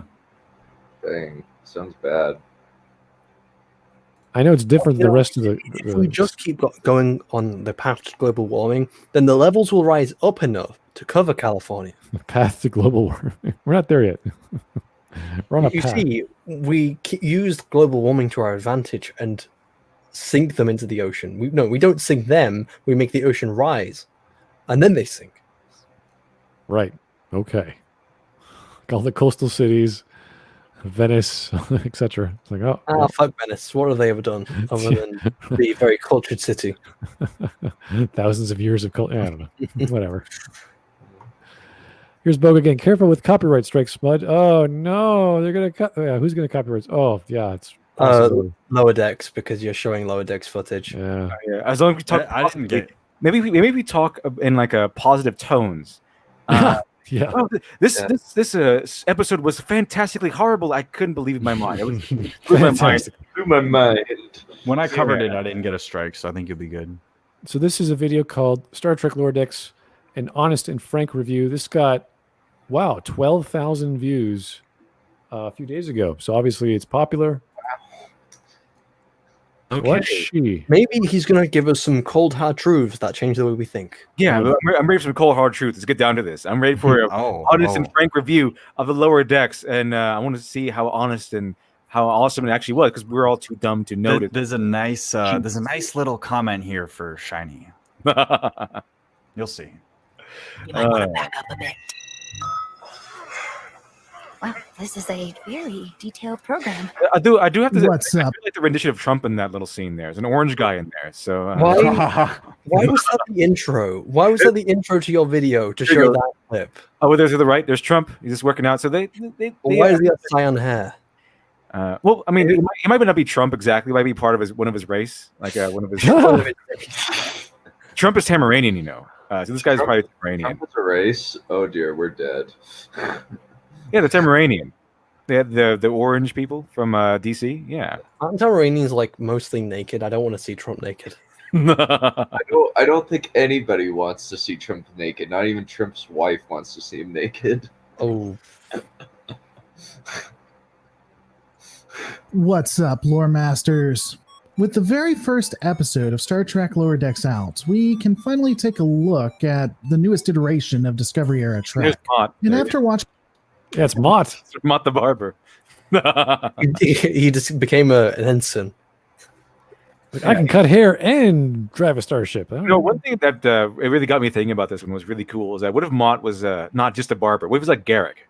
It was Garrick. Oh my god, you just blew my mind. What if Mott was this secret Section 31 guy who was just there to keep an eye on everybody on the Enterprise or something? That would be fucking genius. That would be really cool. I want to now if they made the Section 31 where they get the main character who's green and just got into the Force or just got into Section 31, and then you have a Mott comes in and he's like this. It's like Agents of Shield where out of the corner instead of Coulson, it's the Yeah. Sorry, I saw a dark corner over there. Wait, aren't you a barber? That's what everyone thinks. Yes. Just plain. Why would a Galaxy class starship need a barber? Like, just think about it. Like, what's going on in the future? Well, You you need some cover for a spy, right? So yeah. it's just so bizarre. Like a bartender, I could sort of get because you want a place to socialize. You want someone who's kind and can ease your problems, kind of like a counselor. That's why I always saw Guinan as redundant to Deanna Troi, because Deanna was kind of like in charge of stuff. Yeah. But the real counseling was done by Guinan. Guinan was way better than Troy was. Yeah. In her own department. But Mott, I was like, where did this guy come from? When did he get on this show? Someone has to cut Picard's hair. Well, Picard doesn't It's have left any hair of it. to cut. Please refer to him as plain simple Garrick. Yes. Plain simple Mott. Plain simple Garrick and plain simple Mott. I want them to be rivals too. Like Mott and Garrick had for years before he got exiled. I've been playing a cat and mouse game, kind of like a Cold War era spy master cat and mouse game. Two spy masters fighting each other with Mott hiding in plain sight. What do you do? Yeah. Oh, I do. Be one of those. Hair and stuff and nails. I want a British style novel, spy novel about those two characters fighting each other. I want it boring. I want it full of I wanted Ian Fleming style, early Ian style novel about these two guys. That would be brilliant. I would like to see that. That would just because it takes the Star Trek world, and as opposed to that ridiculous Section 31 spin-off script they were going to do. Yeah. Give me Mott versus Garrick. Okay, give me Mott versus Garrick. I want that's something I want to see. That'd be great. It's Garrick. Plain, simple Garrick. Da-na-da, da-na-da. It's I, Mott. Simple, plain Mott. watching the series premiere, their best foot forward, it's fine. Decent. No. Good No. even. It's one of the few times I can say that I looked at it. It's none of those things. It's not that honest, is it? Even these hand actions, like where did this come from? This That's is Rick not and Star Morty. Trek. Those are Rick and Morty hand actions. Yeah, it's probably an honest review and a frank review. That part's true. But if you're a Star Trek fan, you're probably not going to be that happy with what they did with the legacy in this show. Yeah, it's like, no, I don't even like Star Trek, and I'm just like, ow, this just looks painful. Imagine if like they came out with like a terrible Star Wars cartoon, and it was all just like everything was just taking the piss out of Star Wars every 5 seconds, and it was just always trying to be Rick and Morty all the time. Oh, kind of like what is it? The Legends of Tomorrow? Was it? What was it? I wouldn't even say it's comparable to something like what was it? Spaceballs. Spaceballs was much better than whatever they would try to do with a Star Wars Rick and Morty show. And that's the way I don't look at it as a parody. I look at it that they're saying, okay, we want to do a spin-off show, which is a continuation of Star Trek, but what we're going to do is going to make it Rick and Morty. Well, any element that's anachronistic, whether it's comedy or references in Picard to like you having a rich chateau or this or that, it doesn't feel like that's the story of Star Trek or the setting or lore of Star Trek. And for this guy to be a lore, whatever, what does he call himself? The Lore Reloaded. Lore Reloaded. Yeah, it's just like Reloaded. Like, what are you trying to get at? Is this okay in your eyes? How is that a serious take on on any piece of fiction, whether it's comedy or otherwise? Here's Joe Crazy. When a fan series like Star Trek continues, can do better than the actual product. I don't even know what that is. Star Trek Continues is a fan continuation of Star Trek, the original series. Oh, cool. I haven't seen it. I only know of it passingly. All right. Cool. Thanks for the heads up there, Joe Crazy. I will write that down. A Disco Era Trek episode and wanted to watch it because I was curious and intrigued, not because it's my job. I suppose what makes this episode more interesting is the space in which it inhabits, that they are becoming a bit more niched and have created properties that are aiming at markets today. That's not surprising necessarily, given that if you want to make money, you have to go for what you think will work. But so they're actively not being Star Trek because they think, oh, look, being Rick and Morty will make us money because Rick and Morty is really successful. When did I go over? I think I went over it with you guys that one of the writers on this is fucking... Yes, you did. Yeah. Okay, go on. Isn't this but isn't this a typical thing that Hollywood does? It says, well, this is a popular franchise or brand. We'll just repurpose it and use it for whatever reason to make money. Yes, but that doesn't mean it's good, or that doesn't defend it in any means. That just explains why it's happening. Right. However, this decision has meant that a lot of the shows they are creating are geared towards a different kind of Trekkie. So when they bring in a show like Lower Decks... Yeah, essentially someone who doesn't know Star Trek. That would be that. You're essentially making a show not for a Star Trek audience. Which they technically have already done with Picard and Discovery. So this could just be another excuse for CBS to sell more monthly subscriptions. So, but nobody wanted this, though. It's being passed around. Nobody wanted this. Everyone could, even Netflix could see, oh, this is a bad idea. This is a bad idea. No one wanted this. Yeah. Nobody asked for this, but here it is. Yeah. You're fucking Lower Decks. And the YouTuber Heels versus Babyface said that he's been getting defenses of this show by saying they use jokes that worked in other shows, and if you do not laugh at them here and you laugh at them there, then you are a hypocrite. And I think I mentioned that, yeah, some of these jokes in the show would be funny in, for example, Rick and Morty or another setting. They do not. A lot of these jokes do not work in a Star Trek setting because it's a setting with decades of built-in lore and legacy, and we know how it works. There's no comedic sociopathy that really works here, unless you're going with the maybe the Ferengi, because they were kind of that level. But any other race doesn't really work that well. So Klingons, it definitely does not work in the Federation. It does not work in Klingons because they are more along lines of honorable warriors. It doesn't work with the Romulans or the Cardassians because they're kind of like schemers. Comedic sociopathy might work in Ferengi, but not really here so much. It definitely does work, however, in settings like Rick and Morty. So these jokes that we saw in the first episode would work, possibly, more likely, in Rick and Morty or shows similar to Rick and Morty. Even then, from what I can see, a lot of jokes in this show are pretty much, hey, it's funny because he's being sucked by a spider. Isn't that quirky and funny? rather than actually having setups and payouts for jokes, which you're supposed to have for a lot of comedy. Go on, finish. I'm currently in the middle of making a video on the first episode of Lower Decks, and something I do kind of bring up is the fact that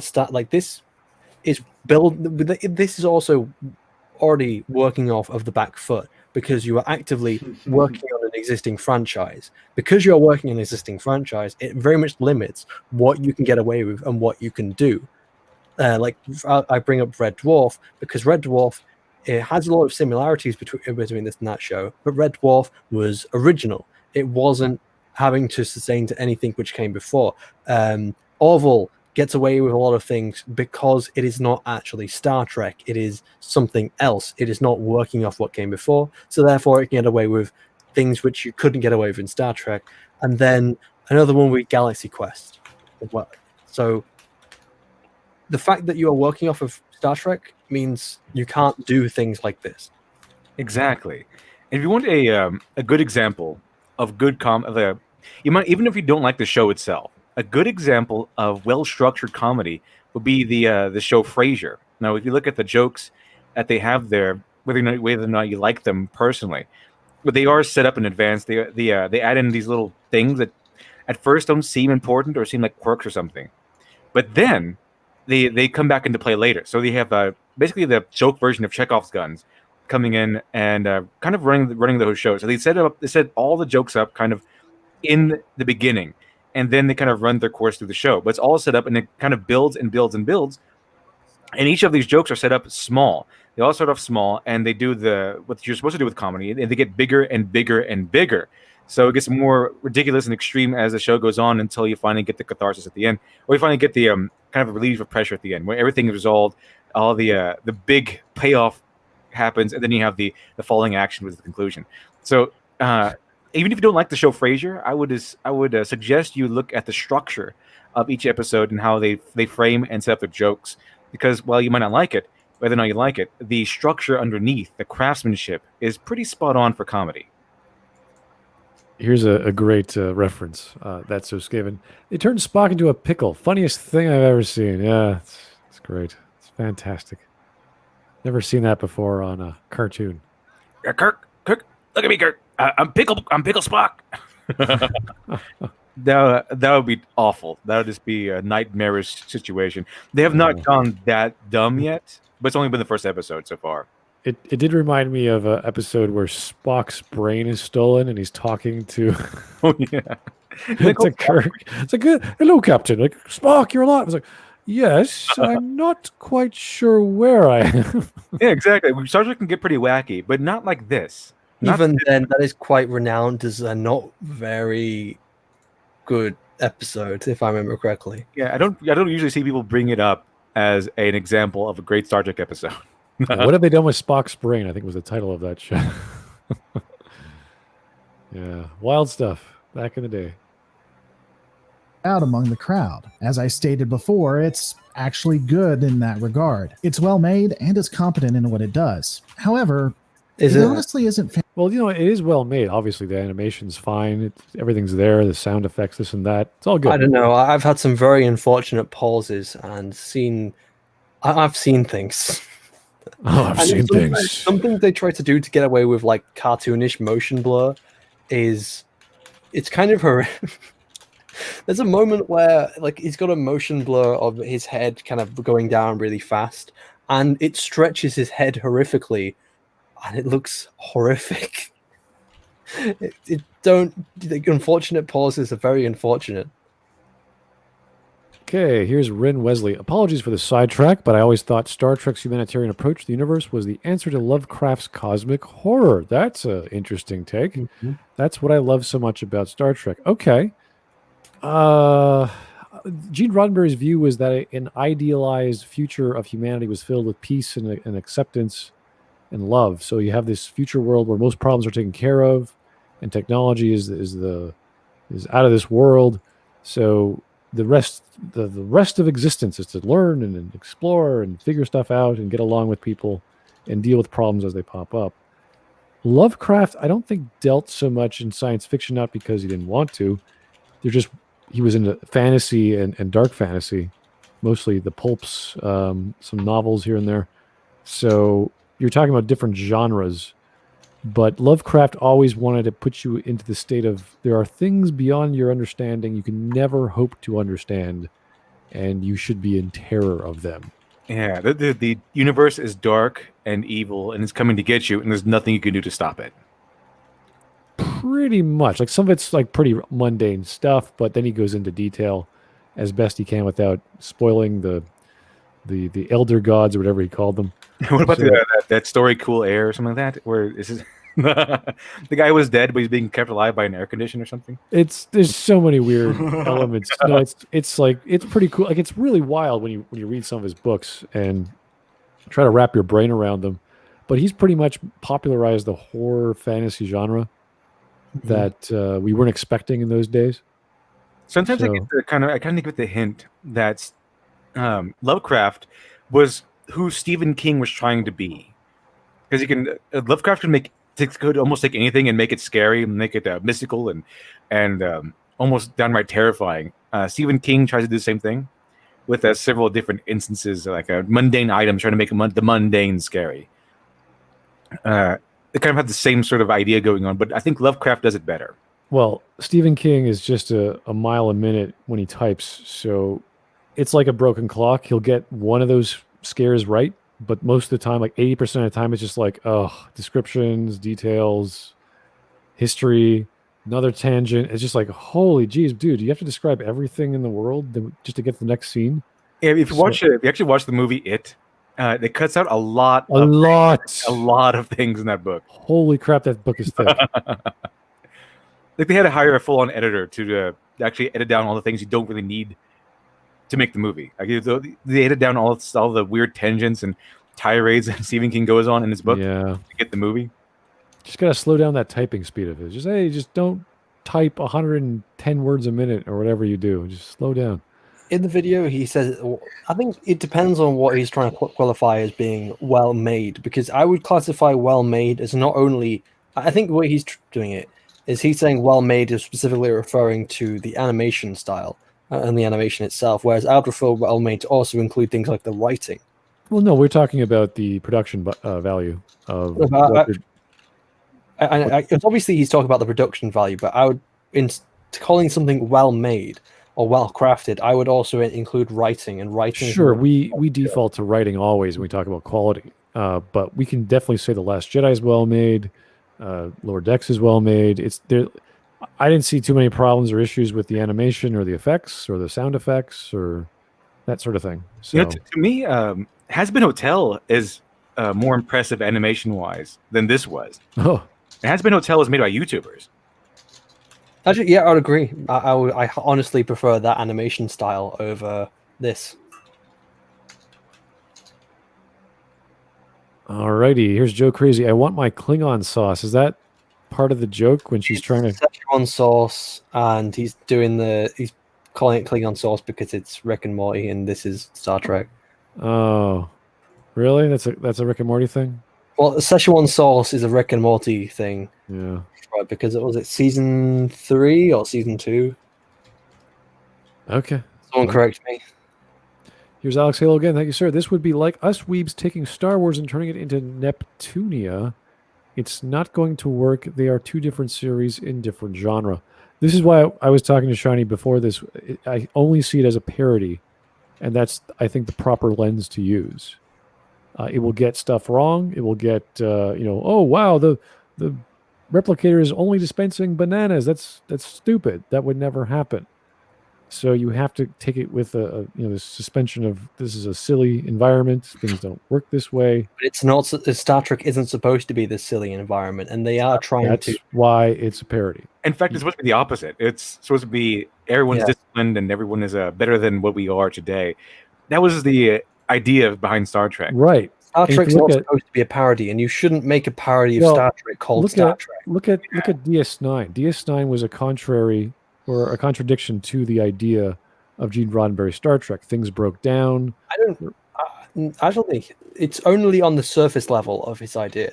It is actively building off of Star Trek. Oh yeah, no, it uses the same universe. I understand that, but it was designed to turn things on its head, even though what they did was very. But it's still minor. Star Trek. Yeah, it's turning things on its head, but it's still Star Trek. This isn't Star Trek, while also having the Star Trek name, while Sure, also trying to be a continuation of Star Trek. And the genre is the same, but that was the idea behind the producer and the writer, and they wanted to do that. And it was things were broken and dirty and grimy. There's a war going on. There's religious problems. There's all these other issues with immigrants. That was DS9, and they kept going with that. And they finally did better writing later on. But it started off rough. yeah, So that's kind of how most series start, though. I think kind of starting to feel a little bit like the Star Wars fans. Take like when they said, "Take your Marvel humor out of my Star Wars." Now, take your Rick and Morty out of my Star Trek. Yeah. Take your Rick and Morty humor out of my Star Trek. Doesn't belong there.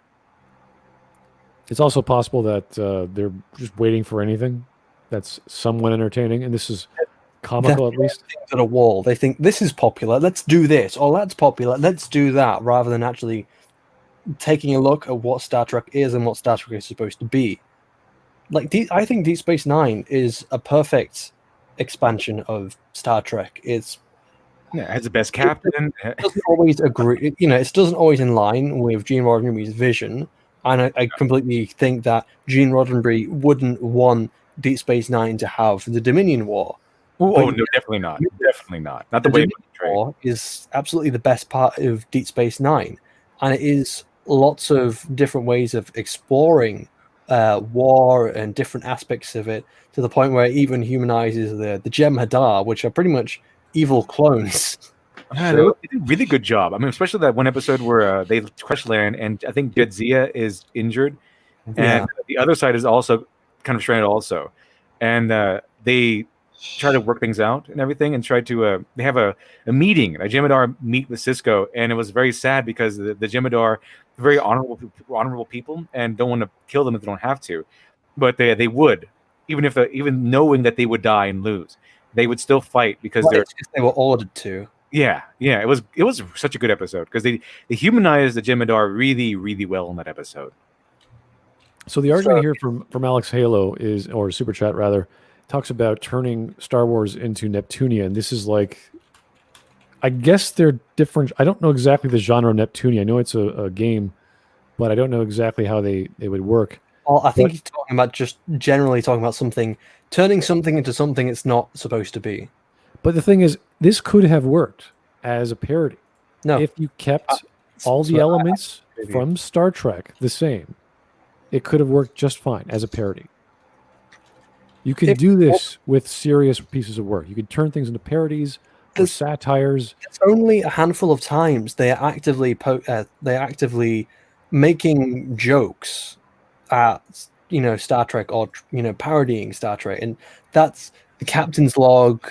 Should we keep going? When she talks about the warp core, or a handful of times. The rest of the time, it's oh ha ha, she's cutting his leg open with a batleth, or oh ha ha, she's making a joke about a guy with small hands, or ha ha, you thought it was going to be this, but then it's going to be that, and he was actually wrong. Or do you see, he was actually being sucked by a spider. He wasn't being eaten by a spider. And then they go into spider milk, and then they make a joke of when the guy gets cured, he goes, "How much human flesh did I eat?"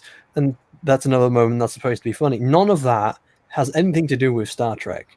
You're not parodying Star Trek at that point. You're just using Star Trek name to make Rick and Morty. Mm-hmm. They're not parodying Star Trek. They're just trying to make Rick and Morty. What, you're saying this isn't a parody of Star Trek? I'm saying that in order to be a parody of something, it's definitely a parody. This feels like but it's not. While you can say it's a parody, it is not actively parodying the show, because it's not the jokes of a parody are supposed to make fun and jokes, like Spaceballs. Spaceballs is actively poking fun at Star Wars, whereas there's only a few times it's poking fun at Star Trek, and the times it is, a lot of the times it's only making other jokes which you'd expect to see in other shows, or they would find funny in things like Rick and Morty. So it's actively trying. It's more Rick and Morty than it is Star Trek, and Yeah, but it has to be parodying It can't be parodying Rick and Morty.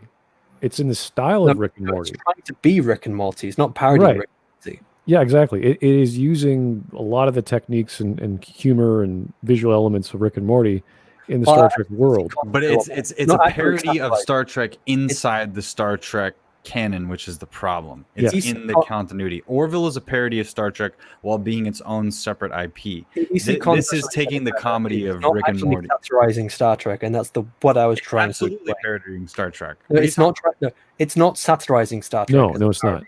Because the jokes it's making are not jokes about Star Trek. It's just there are a bunch of references. I don't even know if you could call them jokes. That's the only problem. You know. Yeah, there are references, sure, but that's not satirizing. Satirizing is taking elements from Star Trek and then those are two different. Parody and satire are two different things. They're very similar. That's the problem. But I don't think this is a satire. It's usually reserved for political elements that they're attacking. Whereas a parody is like an accompaniment, but it's like a spin. It's like what's the word? The example of the British comedy is a lot of satire or a lot of parody.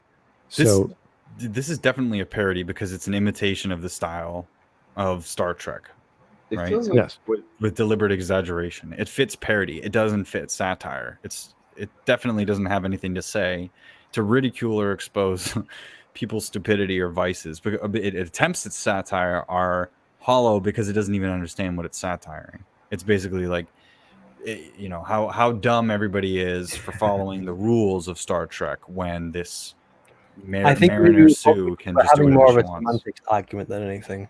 One thing I've noticed about these modern day writers, a lot of these modern day writers who want to write comedy, they seem to not know that there is actually a difference between pop culture references and comedy, pop culture references and jokes. They seem to be interchangeable to some of these writers. Yeah, they don't understand that something like Aladdin is needed to be carefully written around Robin Williams' scat cat style humor. Joe Crazy, yeah, I think it's for the best that they don't adapt everything from the It novel, SBI Search Intensely. Yeah, no, that would be a very bad idea. You can't do child porn. it was that was a very small part. Again, we're talking about a big, thick book. That was a very. I don't know if that's part of the genre where they have to have like sexual scenarios between young adults, but that was like kids. Kids. Yeah, no, people bring that up a lot because it's like, well, you talked about this, Mr. King. What the hell? I mean, that's a small element of the story. They're trying to overcome their fears by not being virgins or whatever the term was. They were trying to express so they wouldn't feel afraid. So they were doing whatever they could to accomplish a goal, and everyone agreed upon that. Yada yada. Mm-hmm. So it's a functional approach to conquering your fears. I'm not a fan of these stories because they're big, long, thick books with all about horror. You get bored rather quickly. It's very hard to get scared, and it's very redundant. So that element's like, wow, that's shocking, but it's nothing. It's not a big deal. So yeah, should they put that in the film? No, I don't think so. No, they would never ever put that in the film. No. I think we should move on now, but I think I'll just leave my point as I don't consider it a parody. I think the way I consider it, it's more a comedy based in Star Trek. As well as a deconstruction and mockery. Here is EC Khan's parodies of Star Trek already exist, Galaxy Quest and the Orville. You're totally correct. And then the Orville, I think, definitely started off as a parody, but then it started to evolve into realizing that it was tapping into something which Star Trek was no longer satisfying, and then it started to treat itself a lot more seriously. Yeah, we can. That's why we use the Orville to compare it. It's a very good basis because it's done in real live action of people acting out a parody in this idealized world where you're allowed to have things explode and blow up because you have this perfect world where things can clean up rather quickly. There's medical technology. There's all these androids running around, which is kind of the beauty of Star Trek when you have this idealized world. So there's the possibility that you won't lose a limb, or you're not going to die, or there's some medical breakthrough or what have you. So these are parts of Star Trek that you can work with. In this show, it's kind of seen as just, oh yeah, no, he's going to eat people and that's fine. We're not going to care about how many people just died. It's not a concern of the story. It's just a thing to make you laugh. Mm-hmm. Yeah. Here's Andrew Clark. Comedy in The Last Jedi would work if it was Spaceballs 2. Let me think about Even that. then, I don't think Spaceballs would have your mum jokes like that. No. I could just see Luke Skywalker. So Ray meets Luke Skywalker, and we see what he's been doing for 30 years, and he's actually been putting together Jedi merchandising, toy Qui-Gons and toy Anakin Skywalkers, toy Darth Vaders, and lightsabers and stuff. And then he gets new recruits over here, and the best thing to do with is merchandise. Search for more money. Yeah, I think I'm quite sure that that producer would do just about anything they could. Nowadays, they would go fully. They would go sexual jokes. They would do slapstick.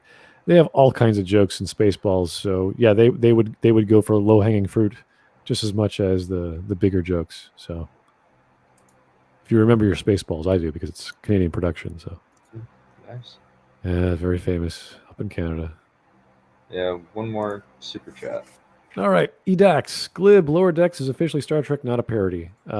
Yes, but that's the whole problem, is that it's a parody inside of the actual canon. I said that. Didn't I say that? Am I hallucinating? You said that, but again, I'm firmly in the camp of it's just a comedy that they're basing inside. Yeah, but that just sounds uncharitable and bad faith argumentation to me, because it's clearly meant to be a parody. What else is it supposed to be? It's just a comedy, but it's not making fun of Star Trek. Again, if you look at references are making fun of Star Trek. You look, no, it's not actively making fun of Star Trek. It's actively trying to be anything else other than Star Trek. Well, then, if that was the case, then why are they making so many references to like Spock and to just random stuff? Because they're just making material. That's parody. Making random references because they think that's what's going to make it Star Trek. You literally it's funny. Reference where they said, okay, well, we've got some Romulan whiskey rather than Romulan ale, or they forget certain things in to do with Star Trek technology or Star Trek ideals or Star Trek messaging,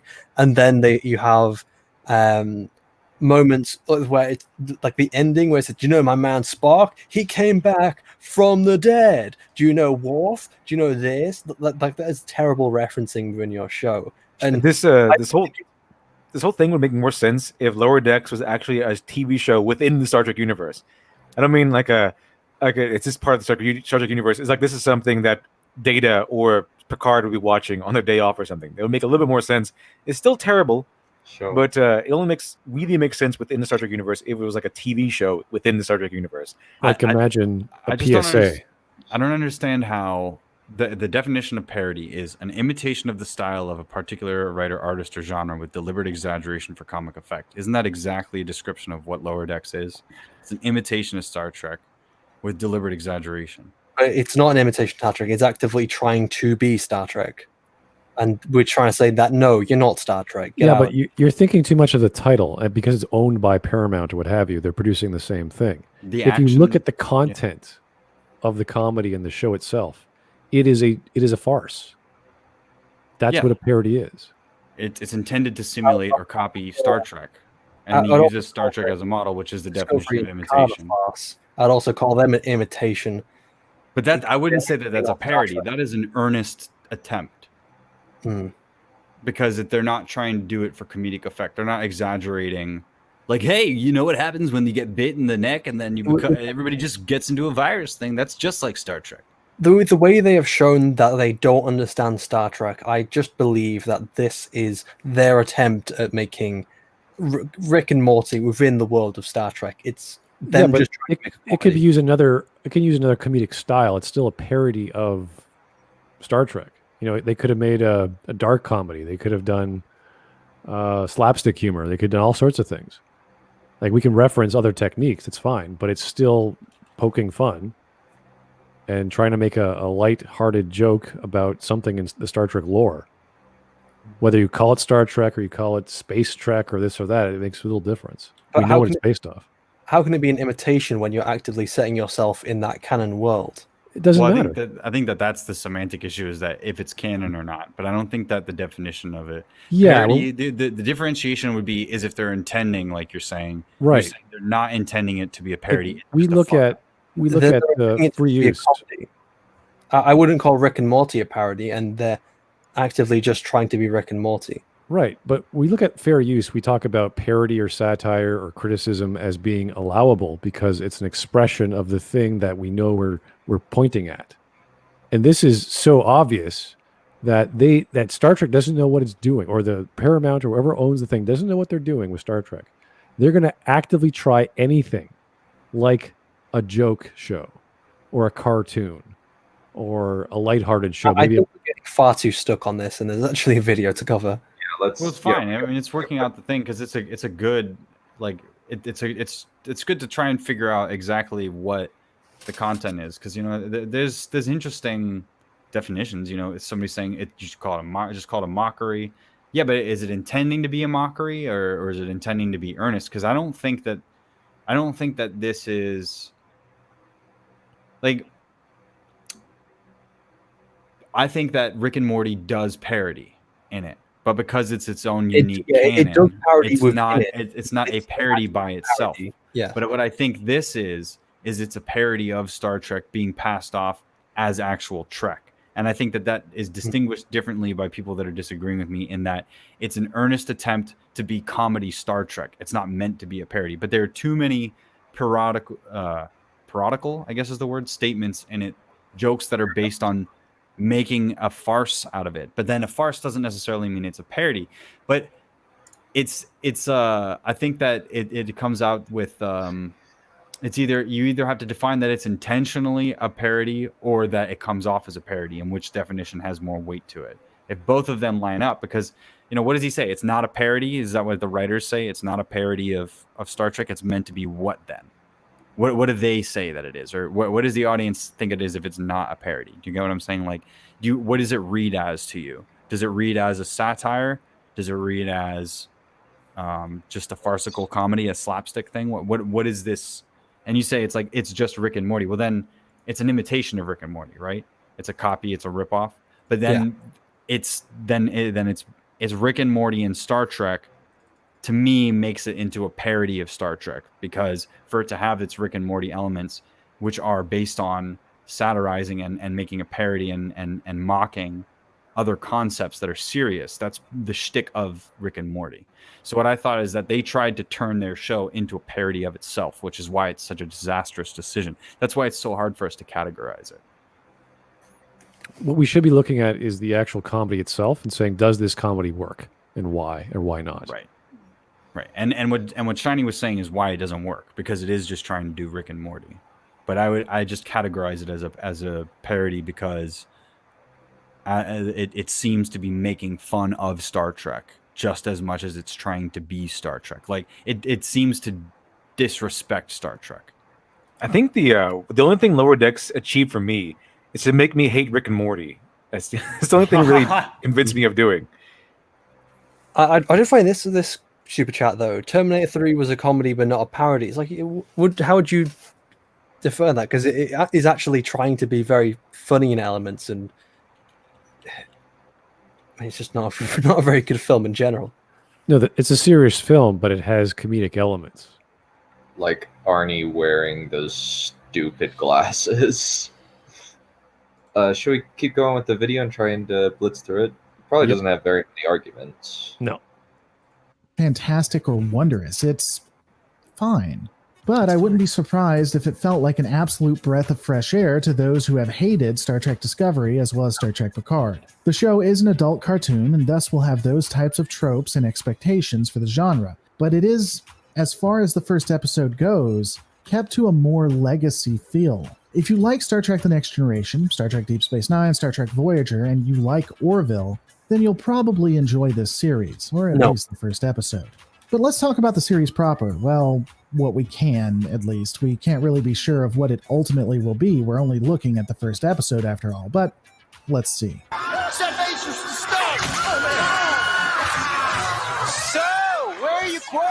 We do kind of have an idea on what See, they're I don't going understand how through. that's not a parody. But I guess it's just farcical. It's just Rick and Morty comedic sociopathy. Oh, everyone's dying around me, everyone's getting killed. So where's your quarters? It's comedic sociopathy. You see this in Rick and Morty. You see this with comedies like Always Sunny in Philadelphia. It does not work in the Star Trek universe. It's not Star Trek setting, especially not in the Federation. Like I said before, the only race the mainstay race that you can possibly ever get away with comedic sociopathy would be the Ferengi, because they would sell each other out for a few strips of latinum. It might work there. It does not work on board the ship of a Federation starship. It does not work here, okay? Because it's the Federation is idealistic utopia. Everyone is disciplined. During that scene, he wouldn't be, so where's your quarters? He would be, we need to fix this now. We need to get to the bottom of this. That would be the attitude of a Starfleet. Remember, they're Starfleet officers. Okay, they're ensigns. They're not cadets. They're not acting ensigns. They're people who've gone through the training, who've gone through the academy, and come out the other side successfully. They should be disciplined, and they should know exactly what to do. Not ask about romantic entanglements or say, "Where's your quarters?" No, it doesn't work like that in Starfleet. Okay, even lower deck officers wouldn't have that attitude. For the most part, they would have more cavalier attitudes than the typical bridge crew. But when it comes down to it, if you watch the lower decks episode of any Star Trek series, I mean from the original Star Trek, like all the way from TNG to Voyager, they have more cavalier attitude, but they're still disciplined. They're still very much Starfleet officers. They are not these people at all. I'm actually gonna hop off. I really don't have much to add with Lower Decks, so I'm gonna head out and leave you guys to it. Besides, I have my own stream to start in a couple minutes. So, all right, good Dan. luck. Thanks for your time, man. All right. Okay, let's keep on going. At least for now. Unlike what was feared, the characters are actually pretty well thought out, with no one character having any real dominion over the other. They are all specific. What do you mean dominion over the other? Dominion. By dominion. Okay, so I'm trying to understand. What does he mean by that? Meaning there's no focus on a main character. They're all just the cast. This is like an ensemble cast when you have comedies like No, they Merchant of definitely have Venice. more focus on these two characters over the green girl and the cyborg. Well, problems Cyborg- just happen because they're funny, and it happens to be with this character. So now it's going to be that character. Now it's going to be the secondary character. Like what's his name turns into a zombie, and that's the main conflict on the ship. And then they're on the planet, and they have a conflict there, and yada yada. So there's no real main focus. There's no major plot. Hey, we're going to a planet, and then goofy things happen. Hey, we're going to another spaceship and investigating a derelict spaceship. And goofy things happen. Like that's what's going to keep going on. There's no through line. There's no main overarching plot. Yeah, there's plenty of goofiness in Star Trek. Anyone seen the episode "The Naked Now"? That was pretty goofy. Oh yeah, that was great. But it wasn't nearly this goofy. There was no suckling spider or anything. Here's Fucking Easy Cons. cyborg. Ensign Mariner is a psychopath and has business being in Starfleet, and I hate her.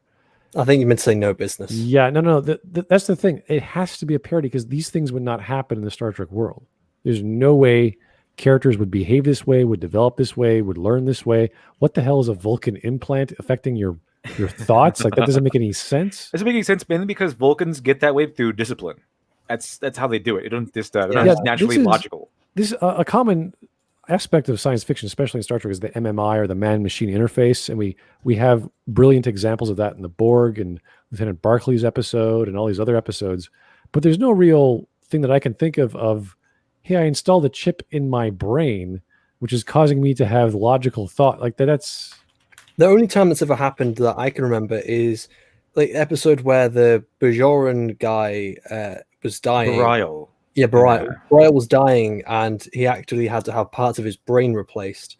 and that meant that it wasn't metal sticking out of his bloody head, but it was, whenever he touched something, he described it as it doesn't feel like a touch; it feels like a distant memory of a touch. A distant memory. He doesn't feel human anymore. But the thing, what it didn't happen though was that he turned into another race or something.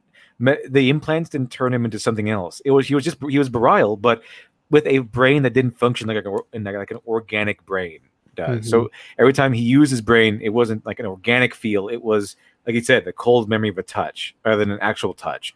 So it didn't turn him to something else. It just felt different. And he lost a big portion of his, for lack of a better term, humanity. Bajoranity, whatever it is. Character types that we've seen in the past, that's true. You have a sassy, street smart character that used to play it by the book, but found out that you can help more people in the lower decks than you really can on the bridge. And then there's the young ensign who voluntarily drop off. She got demoted because she thought differently. Yeah, you can have a character like that somewhere else, but it's not in a. She's not a character you would see in Star Trek, because Star Trek is supposed to be everyone follows the rules, everyone is stays in line, is disciplined. They don't always follow the rules, but when they break it, they better have a really good reason. They usually have a really good reason to break the rules. But if they had a character like Mariner in regular Star Trek, she would be expelled from the Academy immediately. Not demoted, expelled. She'd be expelled from the Starfleet immediately. Realizes anyone who steps foot on that bridge. The guy who knows where everything is on the ship and believes that he has a bright future as a captain one day. He wants it extremely badly. And then there's the quirky, soft-spoken character that loves what he does, but tries to fit in so much that he'll have fish out of water experiences, as well as the character that I am quite confident will be a waifu of mine one day. Again, none of these character types. No. Okay, with me, you have tossed away all your credibility on that one. The lady who just screams every fucking 5 seconds, "Oh my god, you're a commander division! Oh my god, you're fucking in warp space!" I'm so happy to meet you. Oh, I heard of you. She's basically Ray. It's on the Star Trek ship. Fucking love science, dude. It's so. She's a science officer too. She loves the science. Is she a food scientist? What is she? She's messing around with bananas. She's got a nice boy's haircut going on. Yeah, have you noticed that out of the 4 main characters that we see, half of them have the shaved side of the head haircut? They proved social justice haircut. Yeah. Oh, Richard Spencer's. Ensign Dipshit here. I'm so excited to be here. Can I see the warp core? Oh my god, you went to the bridge once. I like how this feels like this is what happens when you make ships out of California, apparently. The USS fucking San Diego. Cerritos. USS Apple. Santa Monica Pier. Types are particularly new, nor inventive. Their personality traits are definitely a way of lower decks playing it safe, but they are decent traits with none of them taking over the other. They also don't. I wouldn't call being completely antithetical to Star Trek playing it safe. That's a pretty bold move. Traits which overlap the other. You're talking about over each characters, because that's definitely not true if you're talking about over each character. Because Mariner is constantly demeaning. What was it, bro? The other fuckwit, the main one, like constantly, all the time, she is always basically saying, "I'm fucking better than you" every 5 minutes. Here's Taker 610. Star Trek teaches us that space is full of hotties ready to mingle. Sure, they might be blue and green, but they have all the right anatomy. Yes, there's this weird universal compatibility with most of the races to breed. I'm not sure how that works, but doesn't like that? I think it's kind of funny that the guy has an icon from the film Birdemic. Yeah, I noticed that. And while also making that quote, because the Birdemic has very strange romance plots, to say the least. That's the joy of Gene Roddenberry's world. We all get along. We're all the same on the inside, even genetically, apparently. So Star Trek has the theme of everyone being the same on the inside, because all aliens can fuck and produce offspring. Nice. Kirk was the lead captain in spreading equality all over the galaxy. I'm pretty sure that the meta of Star Trek is that all of the humanoid species have a common ancestor. Kirk was really injecting that equality. Well, that was species. that was pounding it away. That was Yeah. one Star Trek episode on the Next Generation where they discover all these races. They all had this master alien race that seeded all these planets. Yeah, exactly. Yeah. So it's like, it literally is telling us this is how Vulcans and humans can make children. It's like, yeah, we all made you this way. It's like, oh, really? This is your common ancestor. Literally, an alien species did this as an experiment. That was like the climax of the Dominion and the shapeshifters and all that. Like the ancient people created that. It's kind of an interesting way to explain all of the Star Trek stuff, and it did good for the canon. I felt like it was a good choice. Here's They did Alex. it okay the way that they did it. Did it okay the way they did it. Yeah. Here's Alex Halo. Do not use our weeb and otaku word. Okay. Yes, Oh. we will tell him that.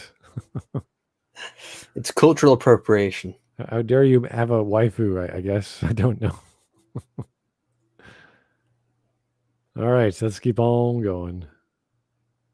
Wait, did I miss one? No, I'm good. Okay. Specific person. The comedy and the characters are respected, in my opinion. Kind of like what we see in Orville. The other When it character comes to the is not storyline, respected so at all. The one with purple hair, he's always constantly being demeaned all the time throughout the entire episode. He's I forgot what his name is. I forgot what all the names are except for Mariner. But he is he's the closest to being an actual person from Star Trek that you get. He's still awful though. I guess I said it he's- multiple times in my review. I can't remember his name though. It's annoying me that I can't remember his name. I guess It's he's like the Blarg straight or guy. something. I don't know. No, he plays the typical straight Boimler. generic ensign who just wants to do well at his job. That's all he is. He's just the Yeah. guy who wants to do well. Ensign Boimler. The thing about him is that the reason why I thought it was a parody was because this is a guy that represents all of the ideals of Star Trek, and he's the butt of the joke. So, what does that say about the show? so far, all one of them, it does appear to be self-contained with no overall arc that I can tell. This, again, is more attributive of Legacy Trek and gives us a bit of an idea of the experience we're going to have. It's One like thing Legacy that might Trek. There is an idea of Star Trek. Something illusory. But there is no real me. But there is no real Trek. Not in this series anyway. No. Yeah, it's going to be purely episodic. There's going to be a bunch of, hey, let's try a planet with bats and they poop on you. It's like, okay, that's fine. Although they can hide their cold gaze, you can watch it. And maybe you can even see something probably comparable with other Star Trek. It simply is not there. There is no real me. There's only a discovery. I'm going to stop now. I can do that all day. turn people off is perhaps the humor. However, allow me to be beyond You think clear. is As that of- something you thought up on your own, or did you have help on that one? The humor might not be very good. Oh, you're serious? Sherlock Holmes over here. the upload of this video, any joke you see in Lower Decks is also on Orville. The humor is comparable, if not having. That's not a good thing, you know. So all the humor on Lower Decks is also on a parody of Star Trek. No. I would not even agree, because there is no point that they make a spider milk joke or anything to do with milk. They don't have like creatures suckling on people. They don't have ensign like really Lower Decks characters being demeaned all the time because they believe in the bridge crew or something. That's something that Mariner actually says in the show, that the bridge crew is nothing but people who want to get themselves famous in history books. So they actually don't care about anyone. They're entirely selfish. I don't know if that's supposed to be a comedy of what they think of the rest, like all of the bridge crews in all the shows. But the shows, Star Trek is not supposed to have bridge crews that are actively selfish all the time, or nothing but for their own self to put themselves in the history book. I don't mind that characterization, but it just goes to show you that they're trying to make a joke about the whole scenario of being on the lower decks, seeing what the bridge crew is like, what the senior officers are like. And those are also parodies of or even pastiches of like, oh, there's all these strong men and women doing this or that. They want to get ahead. They're physically fit and gung ho. That's a parody. Some of the exact same jokes as that series. The only reason you may not like it in Lower Decks. Joke that they've done in Lower Decks that was in Orville, and even then, if they did the exact same joke in Orville, that's not even original. X is that you think it doesn't land as well as it did in Orville, or you just don't like cartoons. It is interesting to me that people say they want Legacy Trek and that Orville should be a part of the Star Trek universe, and when they do something like that, all of a sudden it doesn't land. Don't care. Whoever said that? Yeah, that's a silly thing. Whoever said they wanted Orville to be part of the Star Trek universe doesn't make any sense.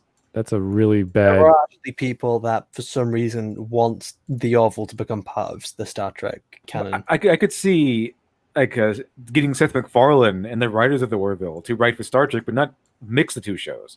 Yeah, that's like for fan fiction, not really for canon stuff. Yeah, this is a very strange argument. Oh, some people said. I was like, I don't care what some people said they want to combine show. Like, that's silly. Just stop. It's not an argument. No.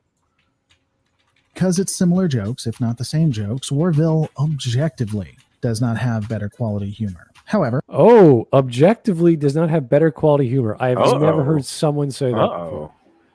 That's a no-no word. Probably one of the most subjective things you will actually come across. There are objective elements to jokes which you can point and talk about, but whether you enjoy the joke or not is entirely subjective.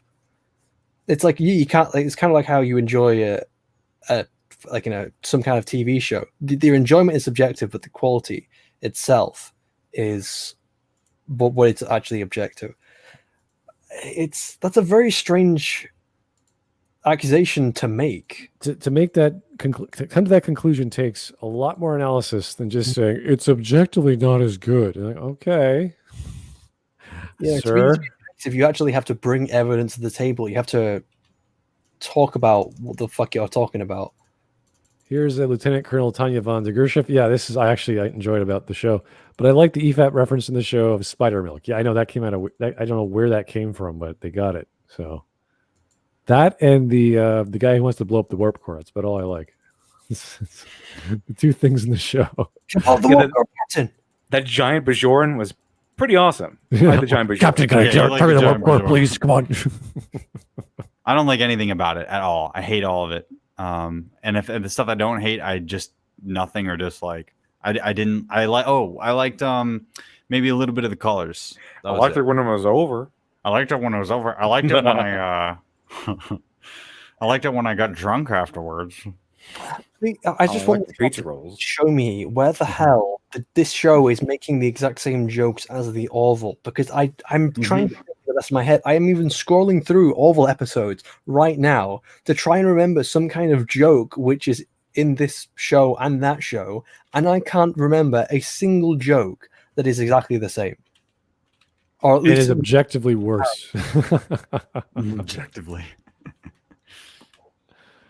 That's amazing. I this show hasn't made me chuckle, but I got a good chuckle of Seth MacFarlane's character doing this grand speech and then sitting down and saying he actually ripped it off from a bunch of different speeches that he just put together. That he plagiarized from 12 different things. That made me chuckle.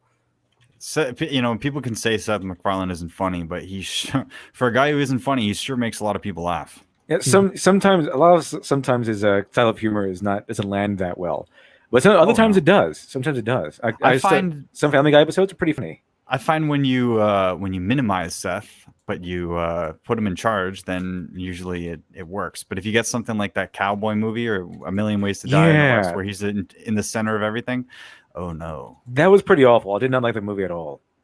Whoever, I don't remember who. Oh, it was Ralph. He's like, Seth, you're not a leading man. I was like, that's pretty true. That's kind of true, man. I hate to say it. Seth MacFarlane, as much as I enjoy him for making the Orville, I don't think he's suitable as the captain character. He is not the lead. He's not the best for a lead. He's a very generic captain. I do like his interview skills, though. Seth MacFarlane once interviewed what's his name, Jon Stewart, from that comedy show, Daily Show. He should play a character that's kind of what the Brian slot on Family Guy is, which is he should be the snarky, funny friend that actually has like the sensitive side, because that would play up to his actual strengths as a person and the reason why his shows are successful from the writing side And the reason why I believe in him is because even though he makes all of this fucking garbage, like humor for the sake of fun, like I'm not saying it's bad humor, you know what I mean? But it's like, diarrhea, you know what I mean? That's not complex humor, but it makes people laugh, that kind of thing. There's still like something at the center of it. And like it's his love for Star Trek, not his indifference or the paycheck, you know what I mean? Or the chance to make some more space jokes. That's not the reason why he did that. It's because he likes it. And that is the reason why I think he made Family Guy the way that it is. I don't think that it's a soulless endeavor. Whereas this show, where's the soul, really? What is the soulful aspect of it? It's in the money. It just doesn't. The heart is the cash it's trying to get. It's trying to pry out your pocket. Yeah, and as much as people are like, "Oh, Seth is all money grab," I don't think that's true. I just think that he diversifies. Whereas this show is like the same. This show suffers from exactly the problem with like what the Cleveland show is. It's like this is like the Cleveland show version of Rick and Morty, where they've spread it so thin and copied so much of it that there's not really anything left for you to bite into. But you see, the reason why the Cleveland show failed is that we weren't ready for a black comedy. We never had one of those in the history. Never had a black comedy. Never. There's never been a black comedy in the history of American entertainment ever. So that's why the Cleveland show failed. In the history of the Soviet Union. Soviet. No, that's a stick, sex, and hammer joke. It is true that this is all coming through a cartoon, as I stated. That might be off-putting to you and why you think that it lands differently. You could, in theory, believe that it's just not good based on that fact. I don't believe in the difference between cartoon and live action. I think both are viable ways of telling stories. Maybe that's just talking from me. You don't believe in like the idea that one has to be worse or better than the other, but you mean like you see the distinction though. I see the distinction between the two and the advantages and disadvantages. Correct. But I believe that you can tell the same. How do I say it? You can tell a well-written story because the writing doesn't care about visuals. The writing is, you can turn the Lord of the Rings book into a cartoon, or you can turn it into a movie. And as long as it's the actual same writing as the book, it'll be the exact same. But there's aesthetic differences. Yeah, there is. The only thing that changes the aesthetic, and that doesn't affect the writing. And I'm okay with certain aesthetic differences as long as the aesthetic looks good, which I think cartoons can do. But then maybe that's just coming from me as a fan of Clone Wars. No, I'm with you. I agree. I just wanted you to clarify because it just sounded. You enumerated on it. It sounds good now. Mm-hmm. I disagree, but I admit that this is subjective taste. Of course, you're subjectively wrong. I have to admit that. Oh my god! Of course. It is hard for me not to become more and more disenfranchised. Wrong about this using the same comedy as the Orville. And again, that is not even a quality for the fucking show.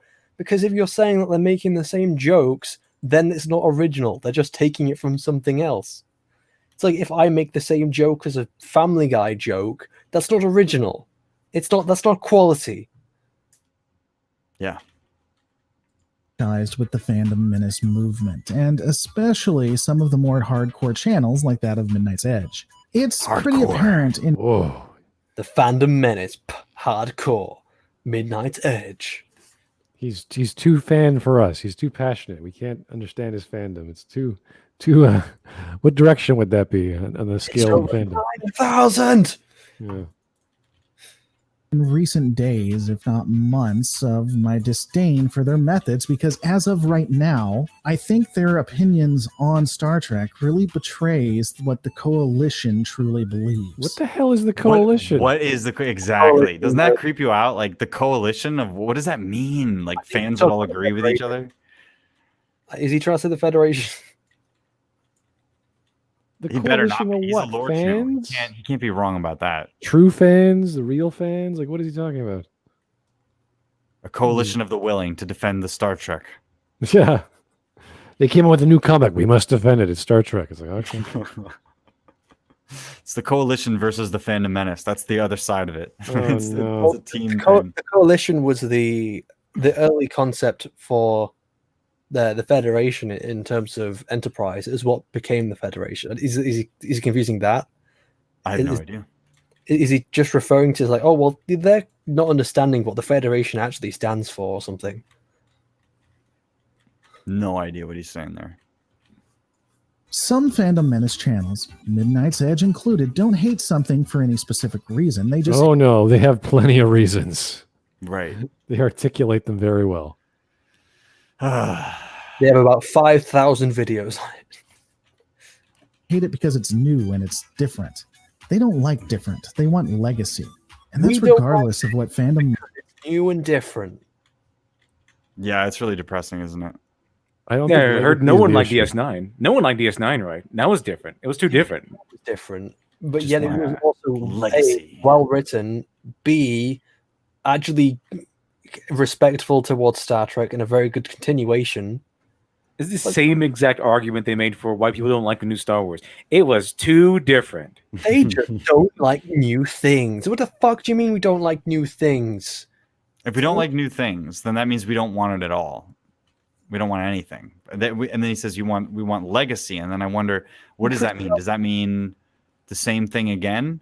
And if we don't want legacy, then why bother calling it Star Trek? Why not just call it something else? We criticize Force Awakens because it was another.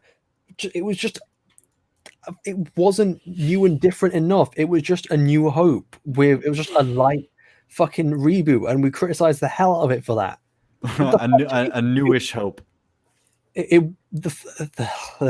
Fuck this. Fuck you. Fuck this dude. Just fuck you. Fuck you. Menace originally was meant to be.